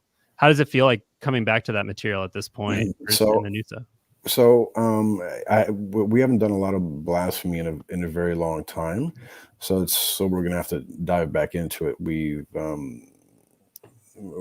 do kind of a medley of it that we've done in the past, but the actual songs from beginning to end we haven't done in a while. So we're gonna have to definitely dive in and do some work on that.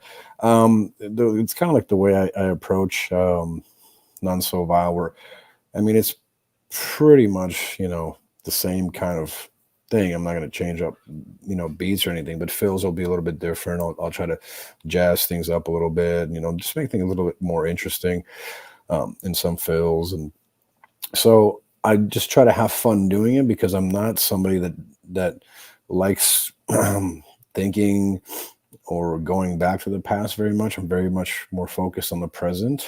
Mm-hmm. And my style right now is not what it used to be, so I'll just try to make it my own in actuality, right? I don't know. Yeah. Take that material and shine it through the current flow prism. Right.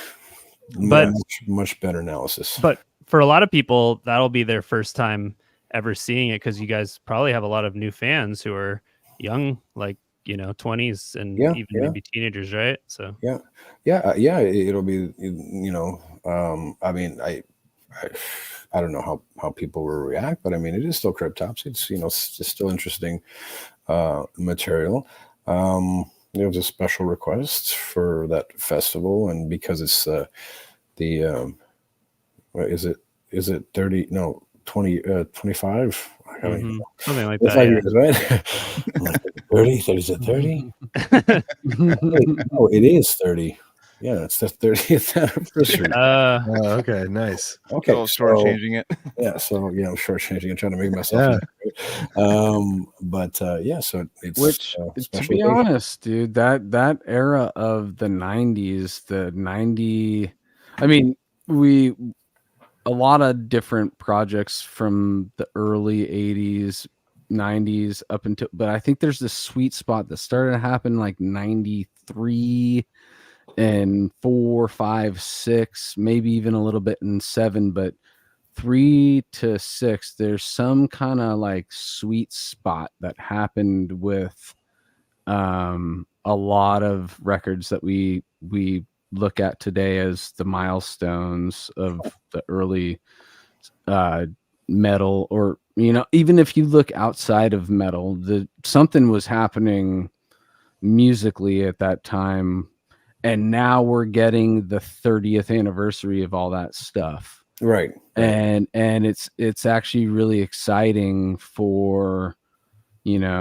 us who experienced it somewhat in the moment, and maybe a little bit later for us, but we were close enough to where we were only a few years off before it came into our radar. But it's interesting to know, though.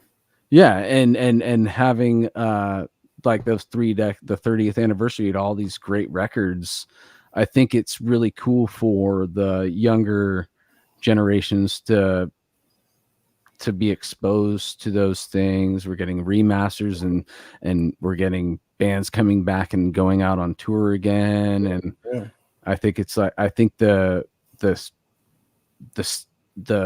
stamp that you guys had made at that time is now again getting it's you guys are all getting your flowers, and you're all showing that you're not only capable of playing that shit, but you're fucking exceeding it with the newer records that you guys are putting out. And I think that the fans of Cryptopsy that might have came along later now will appreciate seeing you guys coming out and playing that Blasphemy material more. And yeah, for sure. I know I'd be the guy in the crowd loving it, dude, because I've listened to Blasphemy this week and had a great time. I mean, I really did. I love Lord Worm. He has such unique aspects of that album, dude, that they make you giggle, but they also make you kind of like your jaw just drops at times. where right on. and then you two, you're playing on that stuff, realizing that you guys were that young and things were bubbling up in the genre itself at that time, that you were doing what you were doing. That's the nostalgia part of me that likes to go back and be like, yeah, dude, look at how sick this was even back then. Cool. Right on. Dude. And thank you, and very much. And music and style and all that stuff is very cyclical. So, I mean, yeah, it's cool to reintroduce and then have even newer bands kind of playing that kind of style that was introduced way back then. So yeah, I mean, it should be interesting. Right. I know one thing with you though, Flo, is like I mean, you're known for creating a style of drumming and death metal that's unique, and no one has really seen it before. But nowadays, actually, this dude asked it. Is there like new drummers? I mean, whether it's death metal or not death metal, is there new drummers that are you listen to? Because I remember me and you like talking back, because I'm like a big nerdy Deftones fan, like other genres of music and stuff. And I remember me and you clicked on that. But is there other styles that are you still like, oh shit, they're doing this with this, and that's cool? And like I know when a lot of people are stuck in their ways at a certain age, like, no, it's only this year's or that between 86 and blah blah. Like, yeah, I'm stuck. No. Like, yeah, it's a good question, and no, I'm not stuck in my ways. I love like hearing new stuff, but to be very, very honest with you, and again, I don't know why I come back to this like pandemic crap, but probably a little bit before that too. But I've been really, I mean, I'll check out stuff. Like I just listened to the new Tom York project. Nice. What's it called again? It's oh geez, yeah, Tom York. Yeah, it's not. It's I'll find it for you. But anyway, so I just listened to that because Matt's like, oh, everything that's like Radiohead and Tom York, Matt like kind of sends me, and I was kind of like not kind of, I was very impressed by the drummer, and I'm like, I look, I'm like, oh, this sounds like the drummer that played on Jeff Buckley's Grace. Who was an amazing drummer, and I did my research, and it's just like a jazz kind of. I think he's more of a session guy in the UK. Super impressed. So yeah, I mean, everything still impresses me. I just don't listen to very much music lately, but I'm totally influenced. I mean, there's this guy I told you about him probably the last time too, called Eric Moore. Yeah. Oh yeah. Cali. I mean, geez, I mean, for me, it's like, everybody's got their own style and stuff like that. But every time because I have them like on my different social media things, and I see them a lot, and I just listen to it, and I'm just like, oh man, it's just like untouchable. Is that the dude that Alex was friends with, Alex Bent? Yep. Yeah. Just like gospel shops stuff. Yep. A monster. I mean, gospel and everything. He played for Suicidal for a while. That's totally. And it's just I just hear people like that, people like that's on the new Tom York, and I'm just it's inspiring again. It's like, oh, cool, I could grab this idea, grab that idea, but to actually like go through like new music and pinpoint and listen to it, I could, I guess, when I'm driving and stuff like that, but other than that, I just don't have that time or that alone space. So pretty much the only time I would like enjoy checking out new music and stuff like that would probably be on tour, like just in a bunk, just relaxing or whatever. But yeah, but absolutely. I mean, there's so many great musicians out there, and people have been inspired by so many years of talent, and and they're keeping the machine going, and a lot of them are coming up.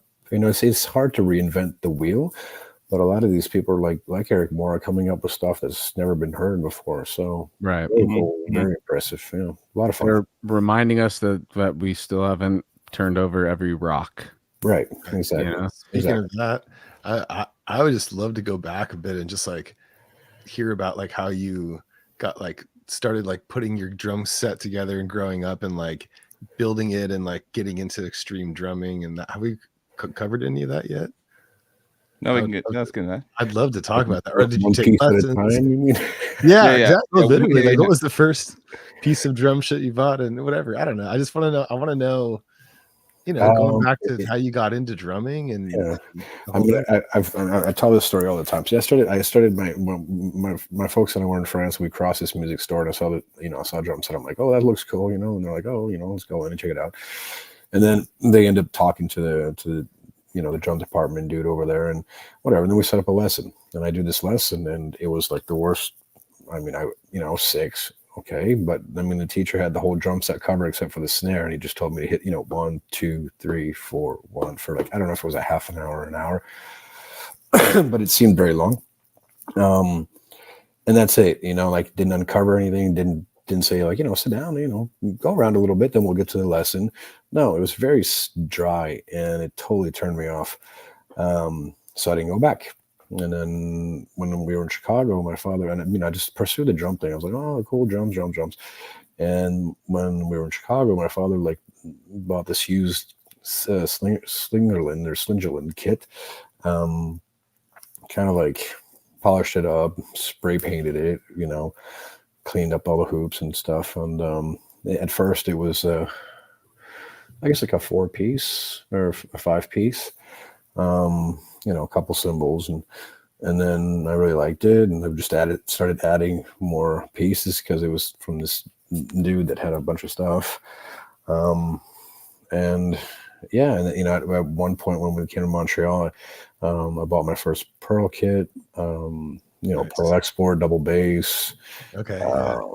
5 or 6 toms, started adding a few more cymbals, Okay. until the point where like at one point in the Cryptopsy career, I had this like top tier rack that my buddy Reg, great guy here, one of my best friends here, and amazing drum tech, had built, unique. Everybody copied him after that. Even the Pearl copied him, all his designs. And then after that, it started. The cymbals stayed except for the top tier, but the cymbal stage, which was about like 9, 10 cymbals, so 11 cymbals maybe, but the drums got smaller because I'm getting older. So by that I'm like, why 2 bass drums? Why carry that extra bass? Well, that went down. 1 less tom. Sometimes it's like 1 less floor tom. But but the basics stayed. I mean, the kind of cage and the cymbals stayed and stuff. So it's like that. It's like getting older, you get bigger, and then, when we're growing up, and then as you get older, you start to shrink back. Yeah. Shedding all the unnecessary stuff on the way down. So, but I mean, so many people, have told me, just go back to that big kid. It's really impressive. It looks really professional and stuff like that. And I'm just like, how does it look? And for me, as not seeing it as as a fan point of view, I guess I'm seeing it as like, isn't it more impressive that I can do this on the small kit? Yeah. But then again, it just, I know that people that maybe don't know much about drumming and stuff like that, like they love a drum solo. And when there's a huge kit, they're more impressed because of the kit, because it's because to a lot of people, drums are interesting. It's like, oh, it's either like the mom and pop toy store or Toys R Us. It's it adds theatrics too. Sure. It makes the show bigger because you're seeing the bigger kit. And, sure. I mean, everybody loves watching a Neil Peart drum solo where he's got the 360-degree setup, electric kit in the back, and all utilizing it throughout the whole entire 15-20 minute solo or whatever. I want to get I like and I like that too, but then I like Eric Moore playing on this tiny kit and making it sound like, I know I agree with that. When you had mentioned how impressive it is to have a drummer that's playing this full big sound out of the least amount of pieces in the kit that is in front of him, I find that to be way more impressive than some, prog drummer that's that's impressive too. But I see what you're saying. It's impressive either way. Yeah. It's just, a matter of, again, time, resources, energy, but I don't know. I mean, I'm like, it's in the back of my head, right? So it's maybe that's the next step, is to go back to the double bass and then add that rack tom and blah blah blah. Yeah, We shall see. Maybe for the old school set, maybe. But before we dove into this, there was one question, piggybacking what we were talking before this, is I want to know currently, because you said you barely listen to music, so I wanted to know, when you listen to music voluntarily on your own time, what would be a current thing? And you also mentioned, the new music that does make an impact on you. I want to know, like, it doesn't even have to be metal, but I just want to know two parts, which is what do you listen to when you want to listen to music, and in the metal realm, maybe what stood out to you with, because it is hard for me to attach myself to a lot of new music, especially with metal too. Now, even with this show, there might be 2, 3, 4 releases throughout the year that actually give me what I'm looking for in a record, where it makes me, feel it. I get emotional when I'm listening to it. It gives me the goosebumps. It makes me want to hold back tears and all this kind of shit. That's the stuff that I'm looking for, because we're really talking about drugs here, guys. We've been addicted to a drug for a long time, and we're chasing the dragon in our Joel's about to be 40. Joel's about to be 40 before me, by the way. Yeah. 40 before you. I get to be in my 30s for a couple more months after Joel turns 40. Well, I mean, that's a good question, because I know that, for me, death metal and metal and stuff, because you said, like, it doesn't have to be metal. And for music that I listen to when I want to, on my own, voluntarily, while working on work or doing, because I work at home, I work at office, but I have like AirPods and I'm working. I'm like, but I need, like, my brain's going nuts usually, so I need like a calmer, like a background calm thing. So I could throw on Depeche Mode. I could throw on so many different things that can come on. I'll look through my list and be like, that, and it could be a random genre of music.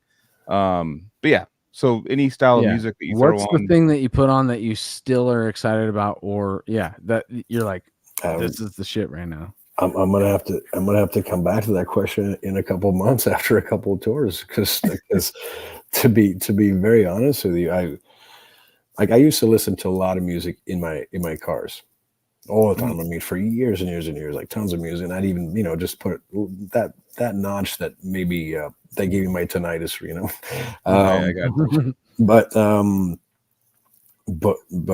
recently, nothing. Okay, it's the silence. I'm actually really appreciating silence right now. And with silence, because Flo has tinnitus, silence means is constantly. Okay, so let me reframe the question, which is what. So okay, but what I told you about the new Tom York project album, I listened to that for like every time I took my car out. What I mean, like for like a week straight, and it gave me goosebumps, and I was like, oh, cool, because I really like I like music that takes you on a trip. I like music that affects you emotionally, but I like music that affects you emotionally in a melancholy way. Me too. I like very melancholic music. Me too. I do too. I don't like happy stuff. Isn't it strange? And some metal is too happy. Flo, are you a happy person? I mean, I think I'm okay. I mean, life is tough. Like, life is what you make of it. Yeah. And life is a bunch of decisions, one after the other, kind of thing, right? So the reason why I asked that, and it was very blunt how I asked that, I'm sorry, but the reason why I asked it is because I've come to realize that, maybe just for me personally, the reason why I like melancholy music so much is because I don't have enough melancholy in my real life. That could be. I'm actually vacationing from my happiness when I listen to that music, because I actually, and I'm not doing this as a brag, I'm just saying, hey, I'm in a fucking decent place in my life to where sadness hasn't come around as often as it does for other people. Maybe other people, yeah, and that's but I'm still a dualistic person who wants to feel the other side. Right. You know what I'm saying? You know, if you want to interpret it, then that'd be a great interpretation for yourself. You know, yeah. I've been in different stages of happiness throughout my life, but I've always preferred the melancholy classical music to, you know, the let's say, you know. Oh, totally, dude. I knew I was gonna get roasted as soon as I said that in the chat. No, but it's a total. Well, it's like he's like in a very cute way. He's like, you're a pussy, dude. But besides that, you're a pussy. Like, no, but self-analyzing is. I'm a loving guy, dude. I'm I'm surrounded by love, dude. That's amazing. That's a great place to be at. And congratulations. Thanks, I'm dude. very happy too. I feel like I'm flexing, dude. I'm sorry, dude. It's cool to be grateful though. Like you sound like you're grateful. Like you got your family, you know, and you got like that's cool, man. You know, absolutely. Yeah. That's another level of respect right there. That's very cool. Oh yeah. I think a lot of melancholy music for me kind of brings it kind of I don't know, harkens back to not the infinite sadness, but I'm saying like it kind of like harkens back to like I don't know, just like trying to like appreciate people or appreciate things that I've not appreciated. I don't know. It's kind of one of these old. I have no idea where it is. I have no idea. I know what you're saying, I'm into it. You kind of get nostalgic for the sad. We're talking about like dramatic TV, like the reality television and stuff with people that like that, and to me, like it's kind of my version of it because I like it's like this weird feeling I'm seeking of. It's not necessarily matching my life at all, but it like brings an emotion back to me that kind of like spices things up a little bit because when you're like work, make decisions, do things, blah blah, then you got like a melancholy song coming on, you're just like, all right, okay, all right. It's kind of like a feeling that you get again that kind of like reinvigorates you, which death metal used to do when I was younger, and now kind of like melancholy music kind of brings that back a little bit. I'm just making that up off the fly, but I would assume that has some correlation. I have a little thought just to wiggle in there real fast. Like, I've heard at one point somewhere that it was like, oh, you shouldn't, you know, or just a different perspective of looking at like major and minor and like music as like more like daytime and nighttime kind of thing, like super bright and super dark. And it's almost like some super happy Mozart's like song is like standing out, just looking right up into a bright sun. Like it's just like too much like happy kind of thing. It's like, and why do we like sunsets? Like, why do we like things that are a little darker or like heading into that dusk? It's like or just Darth Vader. Yeah, exactly. Yeah. No, but there's something like super. There is that though. But that makes sense. Rooting for the villain or like, you know, like a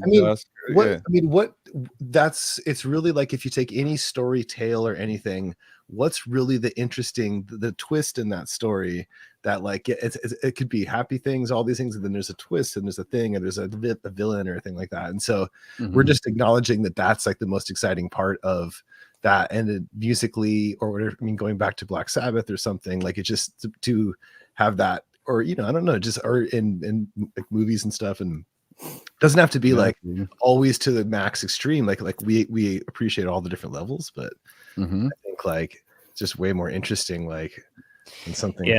That's a good point, dude.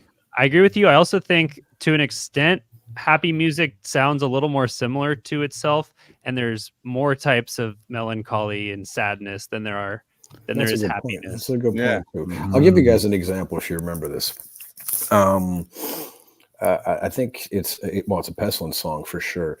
I think it's called Presence of the Dead. You know, just death metal, but then there's this kind of Pink Floyd-ish part right in the middle, and then it starts up again. When that hits, and I think again late 80s, early 90s, and I heard that, I wasn't sold on the kind of extreme death metal kind of thing. And when I heard that, I'm like, oh, okay, crap. So you can incorporate this aggressive, fast-paced kind of music and kind of classic rock if you wanted to. You know, I was learning. I was really young. It's cool. And when I heard that, and it's very melancholic. I'm not going to say that, you know, that Well, did I compare it to Pink Floyd? Did I? I'm going to say. No, I'm listening. I'm listening to that part you're talking about right now. I just went to it and I found that middle. Oh yeah, part. Joel does that quite often. He'll just be like, like it's kind of like Pink Floyd-ish kind of Yeah. thing, right? We can't say that It they're is, like two lighters, happy, shiny people, you know. Totally. Yeah, and that touched me. See, that gave me a feeling. I'm like, oh, cool. yeah. Totally. I mean, it's just it's been like that all the And time. I think I see that in Cryptopsy's music too. There's this crazy chaotic there's this calculated chaos that happens throughout certain songs, but you'll harness it and then have this epic melodic section that we all like just attach ourselves to when we listen to. It's like, all of a sudden, dude, I was just taken through the all the thorns and bushes and shit tearing me apart, and then all of a sudden there's this oasis of like, and then you're throwing the thorns back in your face. Yeah, the thorns are right across that, but you go, at least you get and this then there's little, a swamp, like epic area. That's what Opeth did for me. That's what Opeth did. I was like, when someone finally showed me like an Opeth, like got me finally into Opeth, like that's a journey. It's a journey. It's an up and down. I like the beginning. I like the heightened. I like the sad. I like when it brings you back to the heightened again at the end, and just like you or whatever it does, ends with the sad. Whatever it does, it like brings you on a journey, and you're like, well, Jesus Christ! When you're done, it's like an emotional roller coaster. Yeah, so metaphor for getting in a vehicle and somebody taking you on a safari, dude. And you're like, check out these fucking crazy animals over here, and you're like, whoa, girl, birds, lions, birds. So coming back to your question, that's what I like. Hell yeah, you know what I mean? And we understand the journey because we just went through. You guys understand? It's a journey. It's an emotional ride. You know, and it could be really happy. Another good example for that is Heart have a song called Little Queen. And it's really funky. Starts off really great groove, really great playing, but then there's that thing that happens in the middle, which you don't hear in rock anymore, unfortunately, unless it's like kind of like Radiohead or stuff like that.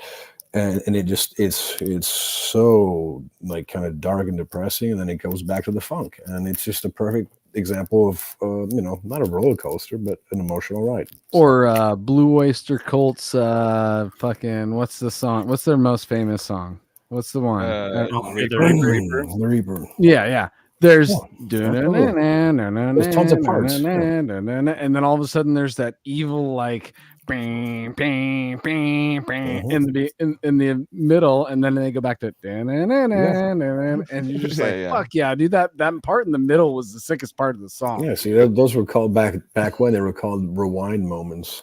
Yeah, you know, I heard that band Paramore. So it's like it's called Hard Times is the song. It's called Hard Times, and it's a beach song. It's all it's all like it's all about her wanting to kill herself. And I'm just like, I was like, fuck yeah. I was like, oh, it's like a popular band, but I was like, holy fuck, that's hilarious. I mean, to me it's hilarious, but it's also like showing the emotion of like faking being happy, but like having depression. And I was like, damn, that's smart. Like that's dark. It's dark. Yeah. I have an incredible tie in here, which is that Paramore just announced that they are going independent. And Cryptopsy, you guys were independent. I forget. Did you guys remain independent, or have you signed? Oh no, we're with a Nuclear Blast. Yeah, you're with Nuclear Blast now. Yeah. So since this last album, So just because of thinking about Paramore, who are sick, by the way, a great modern pop rock band, but they are going independent now, which is kind of a big move. They say they're going to support independent record stores and stuff as ambassadors or whatever. But how was it being independent when Cryptopsy did it, and how is it now back on a label?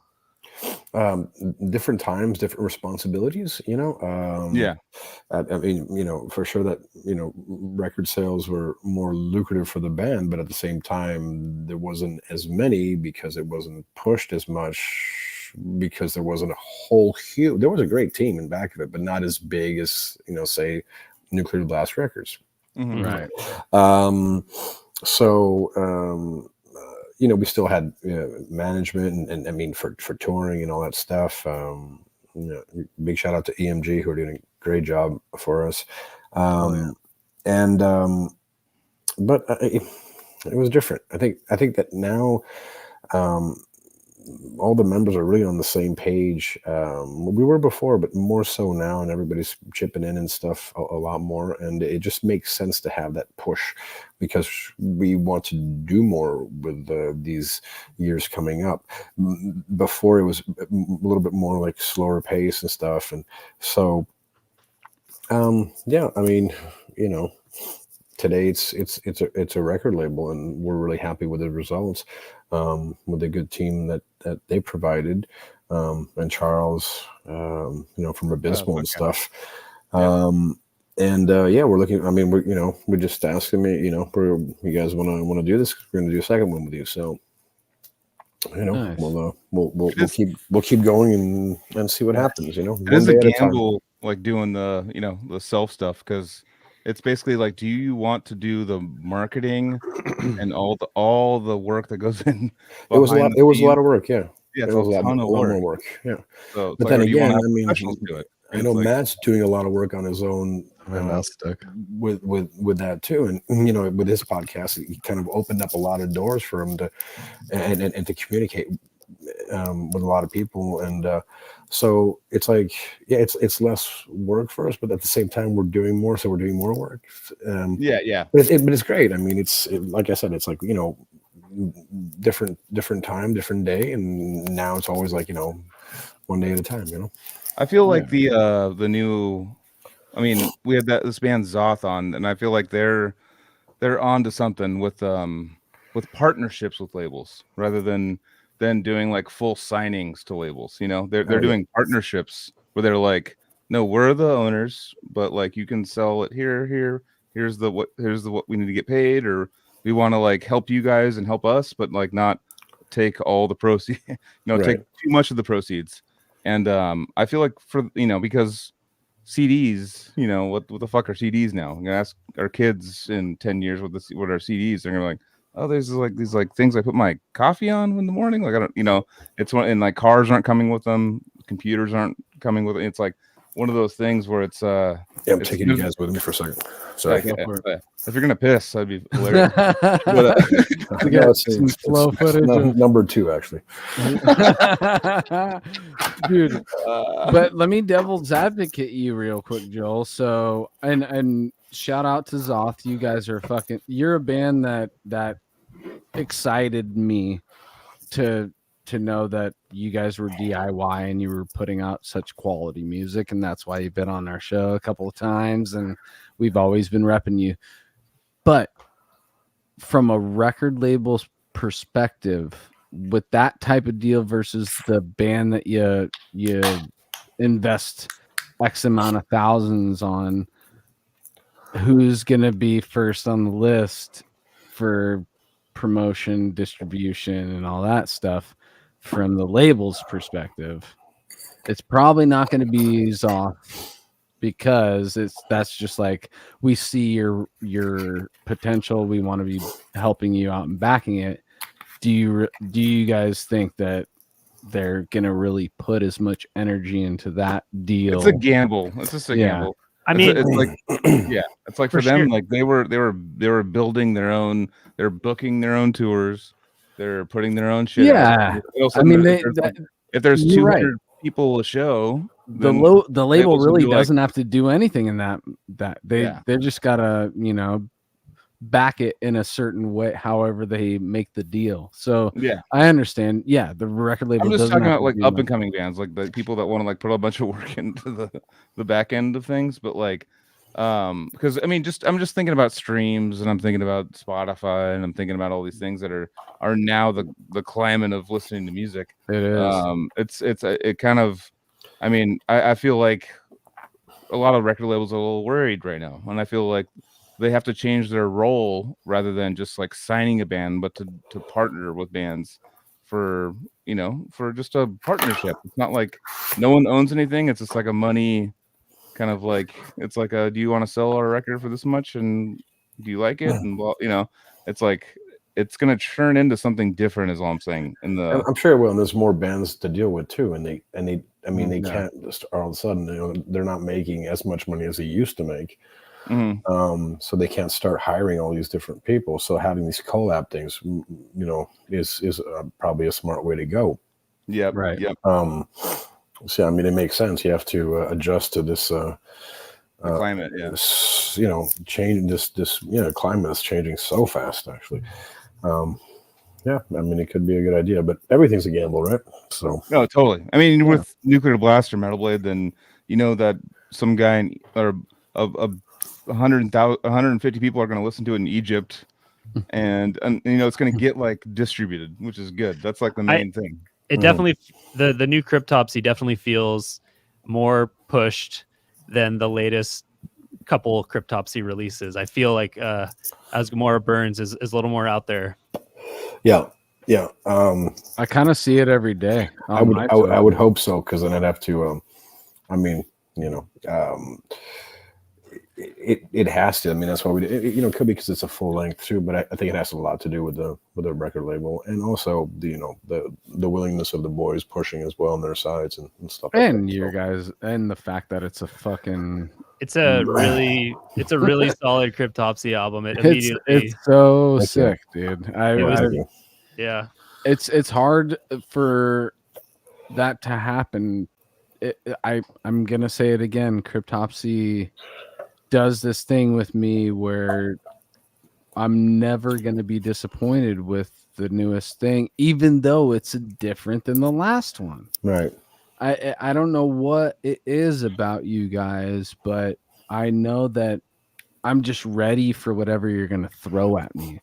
And when it finally gets thrown at me, I accept it and I love it, Great. That's good to hear, man. Thank you. Yeah, dude. And you guys just reinvigorated that once again in the live experience too, because the live experience with a band, whether you're familiar or not, that if it's what you're looking for and it's presented to you the way you guys presented it to me, it was just reinvigorating my whole love for that band, dude. And I just think that if you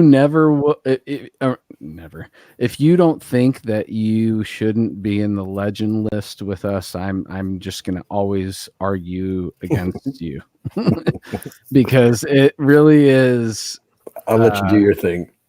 Yeah, I know, Flo. How much do you give a shit? I know he doesn't. Of course, I just have to say, on the show with us, I just have to say it myself that like Gorguts and Cryptopsy are the representation of Canada for me, dude. And there is this weird Canadian Californian like team up thing that happened where we loved all the stuff that was coming, Quo Vadis and Thorazine, and there's other Augury and all these bands that were coming out of Canada.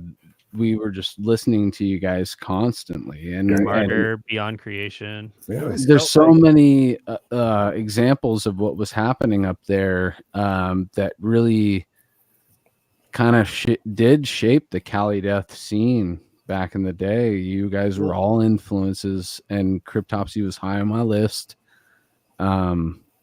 There's parts of my brain that I can literally go back to when I was 16 listening to you guys right now, and I love that I have those memories still in my brain, dude. Right on. Yeah.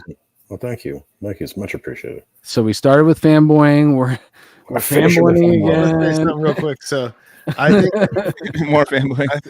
I think it was cool how like it always kind of felt like with rock and stuff, like say like even before, like it was like rock stuff, and then it was like all these American bands. Then there was like, then there's Rush, and they just like kind of can play stuff that no one else can play, or just kind of, and then very like, progressive, it's super progressive and stuff. And then the same thing with metal and stuff. And it's like, there's all these sick American bands, but dude, the Canadian band, like holy shit, Like, it's just like, and that's the perception we always had. And like, there's always of course Gorguts and blah blah blah. And we've had these like discussions before, and it's like we don't really know how to explain it. Yeah. other than I know that a lot of Quebec bands were, influenced by, by Florida, then New York, and then Sweden. And then this European kind of mixed with that too. And I guess it was a melting pot. And then, Voivod was doing their own thing. And Voivod's always been kind of an influence on everybody too. Right. So, yeah, I don't know. It's hard to explain, but I agree with you. There's great music everywhere around the world. Oh, totally. But we're all fortunate to be able to experience those, nooks and crannies of digging to where you find the Florida scene. Yeah, you contrast and compare and analyze. And you're in Canada, and you're going to take those two elements and become an alchemist. We're going to boil that down and distill it into what will become Cryptopsy. Is it a mosaic? Is it a melting pot? Who knows? Well, I think almost like it's kind of just the scene in the area. There's a healthy competitiveness in the scene in the area where, like Florida was like exploding for old death metal for, the beginning. Yeah. And then there was, Gorguts, Cryptopsy coming out in fucking Montreal and stuff. And people were like, oh shit, we got to like one up these guys, but friendly, but one up, but like try to do something weirder. And kind of like it happened in small areas. First. Very small areas. So probably like bands in the same jam space kind of thing, beating off each other and say, well, no, they got to marshal this and that. Well, I want one, and then I mean, we pretty much sum it up to that, but it really is like that. Competition, egos. Death and Atheists were hanging out, the boys and all that. The Cali Death boys, all of us were in the fucking storage unit. Like, it makes sense, right? These we make these concentrated little bubbles of creativity that everybody is healthily competing with each other, or at least seeing like somebody excelling past you, and you have a new bar to the bar is and at first in that time and stuff like that, we didn't have the access to music that we do now. So a lot of our influences were local. Shows were local. We didn't have these international acts coming in every 3 times a week. So I think that we locally we influenced one another. You're all excited about like a certain style of music or whatever, and then like you go to the jam space of the guy next to you that's playing something similar, like, whoa, they're doing that too. And then it kind of like you get to see it, and then you get to like kind of mesh it into everything. Yeah, totally. What are you gonna say, Casey? Sorry. I think we were like interviewing. I was trying to remember who it was. I think it was Hannes, from Obscura and Necrophagist and all that. Yeah. And we were like, we just asked. So somebody asked him flat out, like which country do you think has the most technical like metal, the most crazy? And he was just like, Canada. Like, I think it was him, maybe it was someone else, but anyways, but yeah, it was just like, oh yeah. It was the most forward-thinking metal. Yeah, and technical doesn't have to just mean like the most complicated time signature. It could be so many things, but like just so outside the box too. Like just like I feel like, and even Cryptopsy and Gorguts. Like there's so many great bands, but let's just kind of narrow it down to the big, the old school big dogs and our death metal scene. Like you guys were just doing shit that no one else was. Like you guys had such an original sound that was so clearly you. It's just like, oh, that's Cryptopsy. You just know it just sounds different, and even the recording and everything, and it sounded great. But it was really good. Like it was, and that's again like going to the shows and like seeing you guys play, and you guys ripped it up like you always live are so good, and it was just so cool. It was like, there's the Florida sound, there's the all that, and there's sound, and then it was just like, and then Cryptop or Gorguts, I don't know. Well, Gorguts was doing that sound a little bit too, like Scott. Was it competitive out there back then? Like, was there a competitive? It was pretty competitive. I would say, especially when you're younger and stuff, and you're like, trying to outdo the next guy at the bar kind of thing. I guess it was, but you have to realize also that you guys heard that, but we didn't hear that. You know what I mean? We didn't. We were just doing what we were doing. So we weren't deliberately trying to sound different. We were trying to sound as good as the Florida mixes, but in our meager ways, or So yeah, End up it's creating it's your own sounding. sound. Like, well, I mean, yeah. But it was That's like really cool. just as good sounding. It was just like different. Like it's like everyone has different, and like, dude, like especially like None So Vile, like that record has a very iconic recording sound that like makes it so great. Also, like just the way it, I mean, I love all your albums, but like, dude, that one is just like such a classic. Like when I go back to the old days, like just yeah, it's typically, well, usually it's always None So Well, yeah. But it's that healthy competition that we have to praise it, dude, because you kind of have to, it's what is driving this whole thing to get to where we're at today and where it's going to go. It drives everything, though. It drives everything in life. It's humans having the sexual partner they're competing for, or it goes to like back to the food we need to get. It's like like animal instincts. Exactly. But I think that our positive and healthy aspects of that competition in death metal is what made it excel past. I mean, pop music. Yeah, pop music. You're right, because we were competing for sound and speed and technicality and all that. We weren't competing for money. Exactly. I think it made a big difference. There's the artistic aspect of that competition still there. Yeah. I feel like that in European music or European death metal, like more a lot.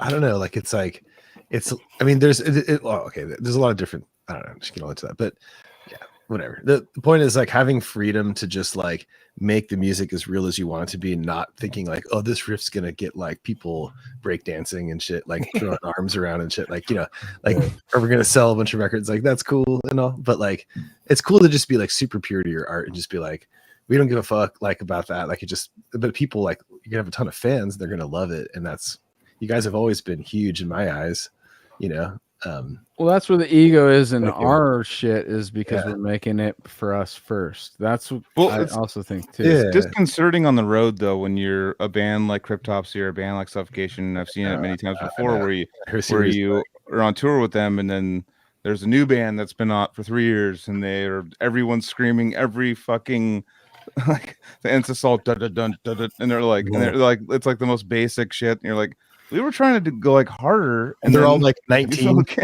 They're all 19, just like whatever. 19, they got like the whole like 5,000. Like a neck tattoo and like I mean, I hear that, and that's life. That's it is. That's part of the gamble too, where you're trying to make money that you like and that you think is cool, rather than making money that's for somebody else, so that you can put some dough in your pockets, to the masses, and not yourself. Exactly.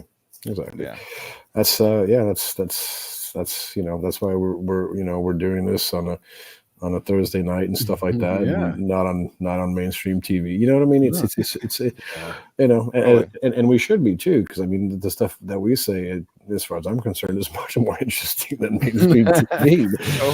and actually, shout out to all. And this is, I'm sorry, I'm giving us a fucking plug to the show, but we just passed 3,000. Well, Flo was giving us a little praise. He's talking about ego. He's like, yeah, I know, dude. Yeah, but shout out to us. That's all good, man. Share the wealth, I guess. Right? Like, we just passed 3,000 subscribers on YouTube, dude. So we've never even said anything about that on the air yet. So we just got we didn't. That's no train wreck whatsoever, dude. That's awesome. A praise to the community, dude, and I love. That congratulations, guys. Most definitely, dude. And that's true, dude. We're here talking about this on a Thursday night, your time, our time, because we love it, dude. That's what it is. We love what you do. We love what we do. We're trying to just contribute to this thing that we have over the years constantly just bet on, and know that this is gonna, if we give something to this, it's going to keep going no matter what. Just like that train. Actually, no, death metal is not that train. Death metal is the train that gets across that bridge and still keeps going and fucking adds a couple of fucking cabooses in the back along the way. Or it goes in the water and turns into a boat. I mean, but no matter what, Like you run out of gas on tour and you just can't keep the train going. You'll never stop death metal. That's the whole point, dude. No, it's been it's just getting bigger and bigger as far as I'm concerned. Totally. Yes. Oh yeah, now you got the Kardashians wearing Cryptopsy shirts and shit. Dude, what we are is okay. We're gonna do the train analogy, dude. It's fucking Back to the Future and the things that Doc throws. Back to Future 3, where he throws the fucking things in the what's the hot spot in a train, dude? You throw all the fucking coal and no, it's not the caboose. The caboose is in the back. Where you throw all the coal. If you throw all the coal in there, straight so to The furnace. Yeah, furnace. maybe there it is. That's the engine, bro. We are just the little pieces of engine, dynamite that furnace. he throws in there, Yeah, both. dude. And each one of them the little gets train that kept on doing whatever. Anthony knows a lot about cars, but not a lot about trains. My metaphor is now you can put up the train wreck thing. I actually just train wrecked so hard with the metaphor, dude. It was going for a while. Bringing it back. I was trying to figure out how we could get across that bridge, dude. But no, that's me right there. Anthony, you were like solid right there. You had it, and then just like at the very You guys end. get my idea though. It keeps getting hotter and hotter as they throw the little fucking like a little Maryland Death Fest logo on this. It gets faster and faster. He has to throw the fucking. All right, here's not the no. I'm not gonna keep going because I just keep losing it. I have to keep going deeper and deeper. Metallica is the first one. What's your favorite? So, what's your favorite shoe? Oh shit! That's good. I mean, it's Casey's clicking thing. What's your favorite shoe? What's your favorite shoe? No, I was trying to change it. That was my segue. Usually, I rely on Joseph for this stuff, but all right, they're just trying to get me. Stay away from me, dude. Save us, Joseph. It might be time to. I mean, I'm sitting next to my drums. Actually, I have one more question. There was a chat question. Talking over it. Sorry. Oh, you were gonna go into something. Sorry, dude. I'm just feeling very inspired to jam a little bit before I head home. Yeah, go play for us. Go play the intro to Cold Hate Warm Blood right now, dude. I can't, but I can play all the None So Vile songs from the top of my head. That's been in my DNA for years. Oh, nice. Oh, yeah, that's a call. Play a little something. It'll be my right bedtime song. Yeah. All right. You won't be able to hear it through the SM7B mic, but see what it sounds like. Can you switch audio? Can you switch audio some way? Oh, he took his headphones off. We'll hear it. All right, let's I'll turn off his volume. Just turn it off. No, volume. No, yeah. There you go. I know. Shit, right.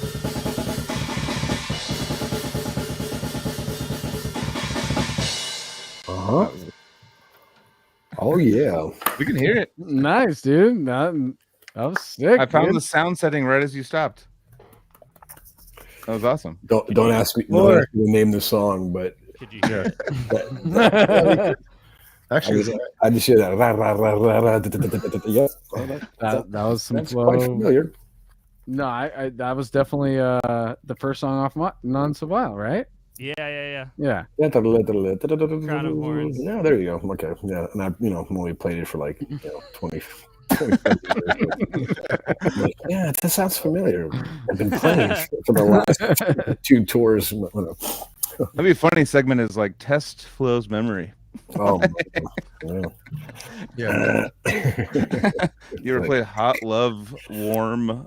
Yeah. Oh, That'll be part Cold 3. Hate We Warm. just bring Flo on and just test him the whole episode. SAT. I wonder who taking Lion Mane supplements, so I'm getting better. Yeah, Nice. I wonder who can do a blast beat on a desk faster, Flo or Joel? Because Joel can do it pretty fucking fast. Crazy twitch, like the little. I can't play the drums though. I have a Twitch, and I don't even masturbate with the same. I mean, but you do that like 2-finger thing on the yeah. We did that. We did it in like Europe and stuff. I remember like Naveen, all these drummers coming up to me and just going like, or people going like, let's like battling me, and I would like beat him. Like, what the fuck? I mean, it's kind of a gravity blast, right? When you do it like that, it's technically the gravity blast is crazier because you gotta like have a different angle. I didn't learn. But you're just hitting on the. But I'm saying you're hitting on the upstroke as well as the downstroke. Yeah, yeah. It's like, oh shit, that's pretty fast. it's got like a solid. That's pretty fast. Dude. You just got the. What happens when you work in the office and you have a desk all the time? Yeah, no, I've had it since I was a kid. I mean, and as I said, it's my non-dominant hand, so I don't use it for my my Joel's screen is half of Neil Peart's drum set around him right now, dude. It's just he's surrounded halfway like a moon, just half of Neil Peart's set. Though. I never knew it was with my picking, as people were like walking up to me like, Jesus, you're picking super fast. I'm like, really? I thought it was just normal. Yeah. And then I did this little like, yeah, and I remember like taking lessons from like my good friends that are like, you know, big time players and stuff, and I was like, I don't want to like downpick this, and they're like, you can downpick that, like keep doing that, and I was like, fuck, that's what I'm trying not to do anymore because I want like economy. Like I'm getting older, I don't want to like, oh cool, I can downpick fast. I don't want to do that anymore. It's like that's like the tough Metallica old school like or whatever orgasm. You want to take the compliments, see? Well, no, I don't. I want economy. I don't want like cool. I want like economy. You want to be able to do yeah, I want to like drive. Not harder. I'm like asking to drive a Prius and not a Corvette. I'm like, nah, I would rather drive the Prius for the gas money. I don't care about how I look. Like that's pretty much the only thing I could really. Prius is pretty good, actually, to be honest. I've never tried one. Poor man's Porsche, dude. That's definitely poor man's Tesla. Prius handle great, and they good acceleration, and they're actually fun to drive. But yeah, they not the coolest car on the block, but hey, you know.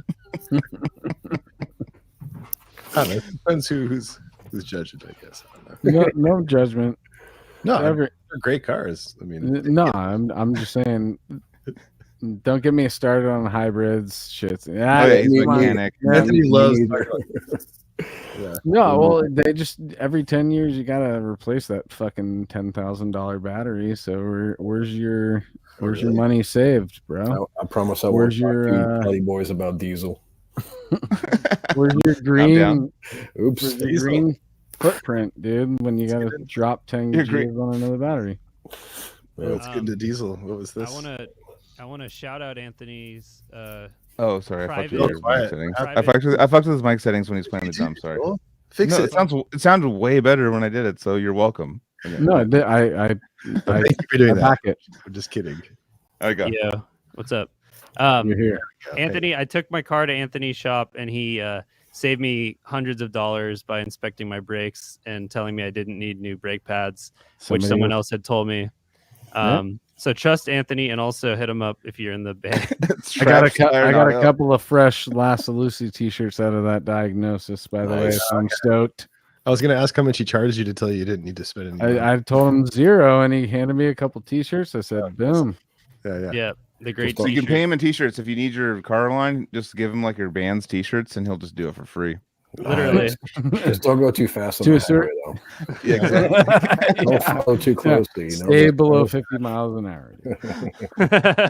That's true. No, but he should have been though. Like, yeah, he actually ordered the parts, so he had an incentive. I had him ready to go, them. Dude. If I needed them, he could have gotten a lot of money. I was like, "What the fuck were these people telling you, dude?" All right, so getting back to the Fast and Furious podcast. Fast and the Furious 12, dude.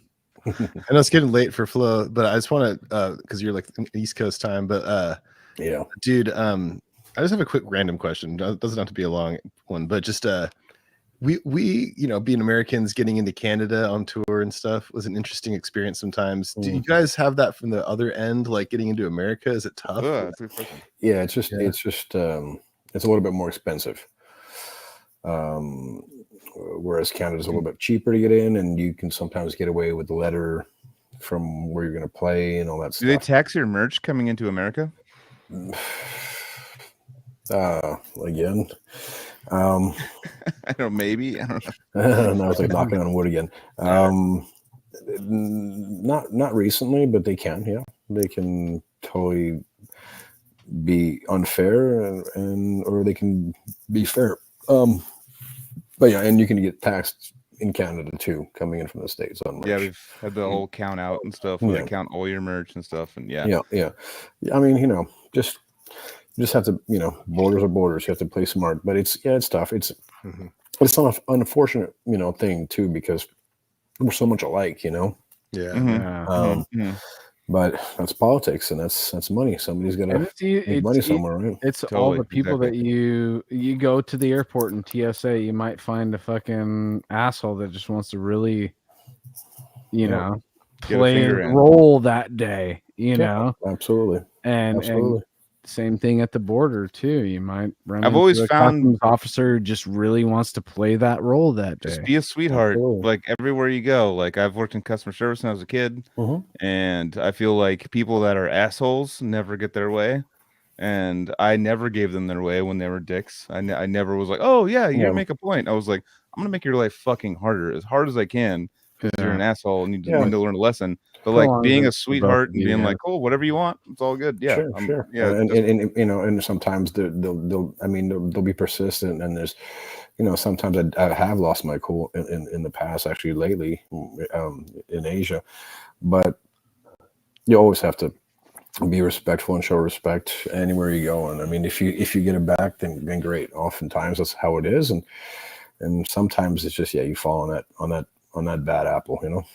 Yeah, are you gonna be Bill Robinson running outside? Remember, I don't know if you remember this. We were it was going into England or UK. We like took a ferry there, and I woke up and Bill Robinson had his shirt off at the border and was running around. What the fuck are you talking? I was like, oh my god, what the? That's right. That was kind of like, what's going to happen next? I know. It's like, okay, how am my wrists ready for these cuffs? I don't know. Yeah. Was that getting into which country? Was it getting into France or England? Or it was. I remember the UK, just like being like, it was like I fell asleep on a ferry and I woke up and Bill was like screaming with his shirt off outside, and there was like cops. The UK border. I'm sure that's where it was. Yeah. Yep. France, I think. Yeah. So speaking of are performing and touring out of the country and all that shit, you guys just recently became the first metal band to play in Saudi Arabia. Yeah. Oh shit, dude! I know we're 2.5 hours into the episode bringing that up, but that's what we were just talking about sparked that in my mind. So take us through that real quick before we getting in. What was that like? No, it was super smooth. I mean, there was like paperwork to fill out and stuff like that, and it was a little bit different. But then again, I mean, you know, you've seen one border, you've pretty much seen them all. But it was really cool. We were like, you know, we were told this a little bit before going, and we're the first international metal band to play Saudi Arabia, which has been developing over the past 6 years like crazy. It's developing. And then they told us, Metallica's coming in a few weeks, but you guys are the first one. We're like, what? You beat them. So I was like, that's some good advertising right there. So hell yeah. What was it like though? Just like once you got in, what was the ride in like and loading in like? Was there anything different that you are used to? No, it was like, you know, it's a very rich area. Okay. And you know, but Gigi, our promoter, was just amazing young lady who took care of us, because we were there 3 days, 3 or 4 days actually, and you know, they drove us to the hotel. We got there late, of course, you know, luggage and all that stuff and blah blah blah. It was great. You know, the only thing is we're Canadians, and you know, Matt, and beer and all that stuff, there's absolutely no alcohol. You can drink there. So, but they're making extremely touristic and beautiful places, and I don't want to step out of line, but I have a feeling that might change. So yeah. I mean, you know, I understand the no alcohol thing a little bit from their perspective, because it's just like you watch the show Cops for like it's all every is like a drunk guy going like, and then like have them having to tackle him, and like That's like 90% of cops. So it's like they probably are looking at the data, going like, "Hey, that's." I mean, obviously religion and stuff, but yeah, like it's a religious thing. That's where it is. Yeah. That's where it is. But it's like I don't want to deal with. It's not the show Cops, dude. It goes way back further than there was even television. But it's understandable. Yeah, exactly. They don't want to deal with the modern the show version Cops. of why they may be saying that. It's great, but it's a mix of like really modernized culture with this, still old school kind of clothing, and yeah, I was sincerely impressed. Damn. No, crazy. And yeah, I said first medal, but first international medal. International. So that actually shows that there's one. There's a few medal. Yeah, there's a few medal bands. Medal there, and that's cool. And yeah, absolutely. Krasakauta was in Iraq. Krasakauta, they were a metal band during the Iraq War that was practicing, and then they'd be like go to their practice spot and it'd be got hit by a fucking missile. We have to start all up. I'm like, there's like a whole documentary on them. I'm like, holy shit! And they're just like, we're gonna keep doing it. Fuck yeah, they're like playing Slayer covers or whatever they're doing, but they're like, they're into it. They're just like, fuck yeah, we're gonna keep doing it. And I'm like, holy shit! And still, times don't change, huh? Exactly. Crazy times. Exactly. Banana Town. Cool, dude. This was really cool, dude. And Flo, thanks for hanging out, Flo. Thanks for having me again, man. I really appreciate you giving us your time. Is Flo short for anything? Yeah, it's Florence. No, it's not Florence. It's Florent with a T, so it's Florent. So you don't pronounce the T. So yeah, it's Florent. Yeah. Oh, okay. It's the masculine version of Florence, I guess. It's supposed to be an old name, and now it's fitting. Yeah. I think Flo's way sicker though. Well, and actually, I lived in the States because I had a hard time pronouncing Florent because you can pronounce it in French. Okay, that makes sense. Yeah. I said, "Call me Flo." Well, that's a girl's name. I said, "I don't care. Call me Flo." It's like our friend Erland. It's Erland. He doesn't like Erland. He likes it to be like Erland. He's all just call me fucking Alan. That's what he just like was just all fucking call me Alan, dude. I don't want to hear Erland anymore. I want to hear Alan. Yeah. But it actually, I always associated Flo with Flow State and what you sounded like while you were playing. That's a perfect name for drumming. What's funny is that I work at this place called Flowtron, and it's they make like space fixture things and stuff, and I do IT for them, and like it's the main place I work at, like for my company, and I'm there like a lot, and they're great. And it's funny because I would do so much stuff with them all the time that like how your voice text, if you use voice, it like recognizes acronyms and certain things. And so FLO in capitals is like their company acronym that we use on a daily basis. And I was like texting the guys about that. I was like busy, and I'm like trying to talk about the episode. I'm like, yeah, the flows come out, and it was all capitals. It was like that's all F.L. I was like, God damn it! Like no, like I just delete it. I mean, I do get pictures of a lot of Flo things around the world. yeah, definitely. I'd like to sit and eat pho with Flo. Well, like talking about drumming and like getting in that flow state, it was like really cool. Oh, sorry. Or no, that actually be like pho and fla. So. I've heard a bunch. Oh man. Well, fuck it, dude. I appreciate it. Well, yeah, dude, this is so fun, dude. Flo, you're always welcome to come back on, dude. I really enjoy your company. I'm sure the resident homies do as well, dude. And everybody in the chat had a great time tonight, dude. And yeah, dude, Flo, keep doing what you're doing, dude. We are here we are eagerly waiting everything that comes out of the Cryptopsy camp. Fuck yeah. Thank you guys. I'll see you in Santa Cruz, man. Absolutely. Dude. Thanks, guys. Thanks for having me. Thanks for the support once again. And it's good to see you guys again. No doubt. We will keep you up to date and let you know what's next. Most definitely, dude. We'll be talking to Matt. We'll be talking to you, and I want to get Ollie back on too soon, dude. That's another part too that I want to get going. But all right, love you guys in the chat. Everybody who was listening to this afterwards, we love you too. Tell your friends. We're still doing this every Thursday night. everywhere you can find it live. Boom. All right. Love you guys. Have a great weekend. We'll see you next week. Be safe, everybody. Cheers.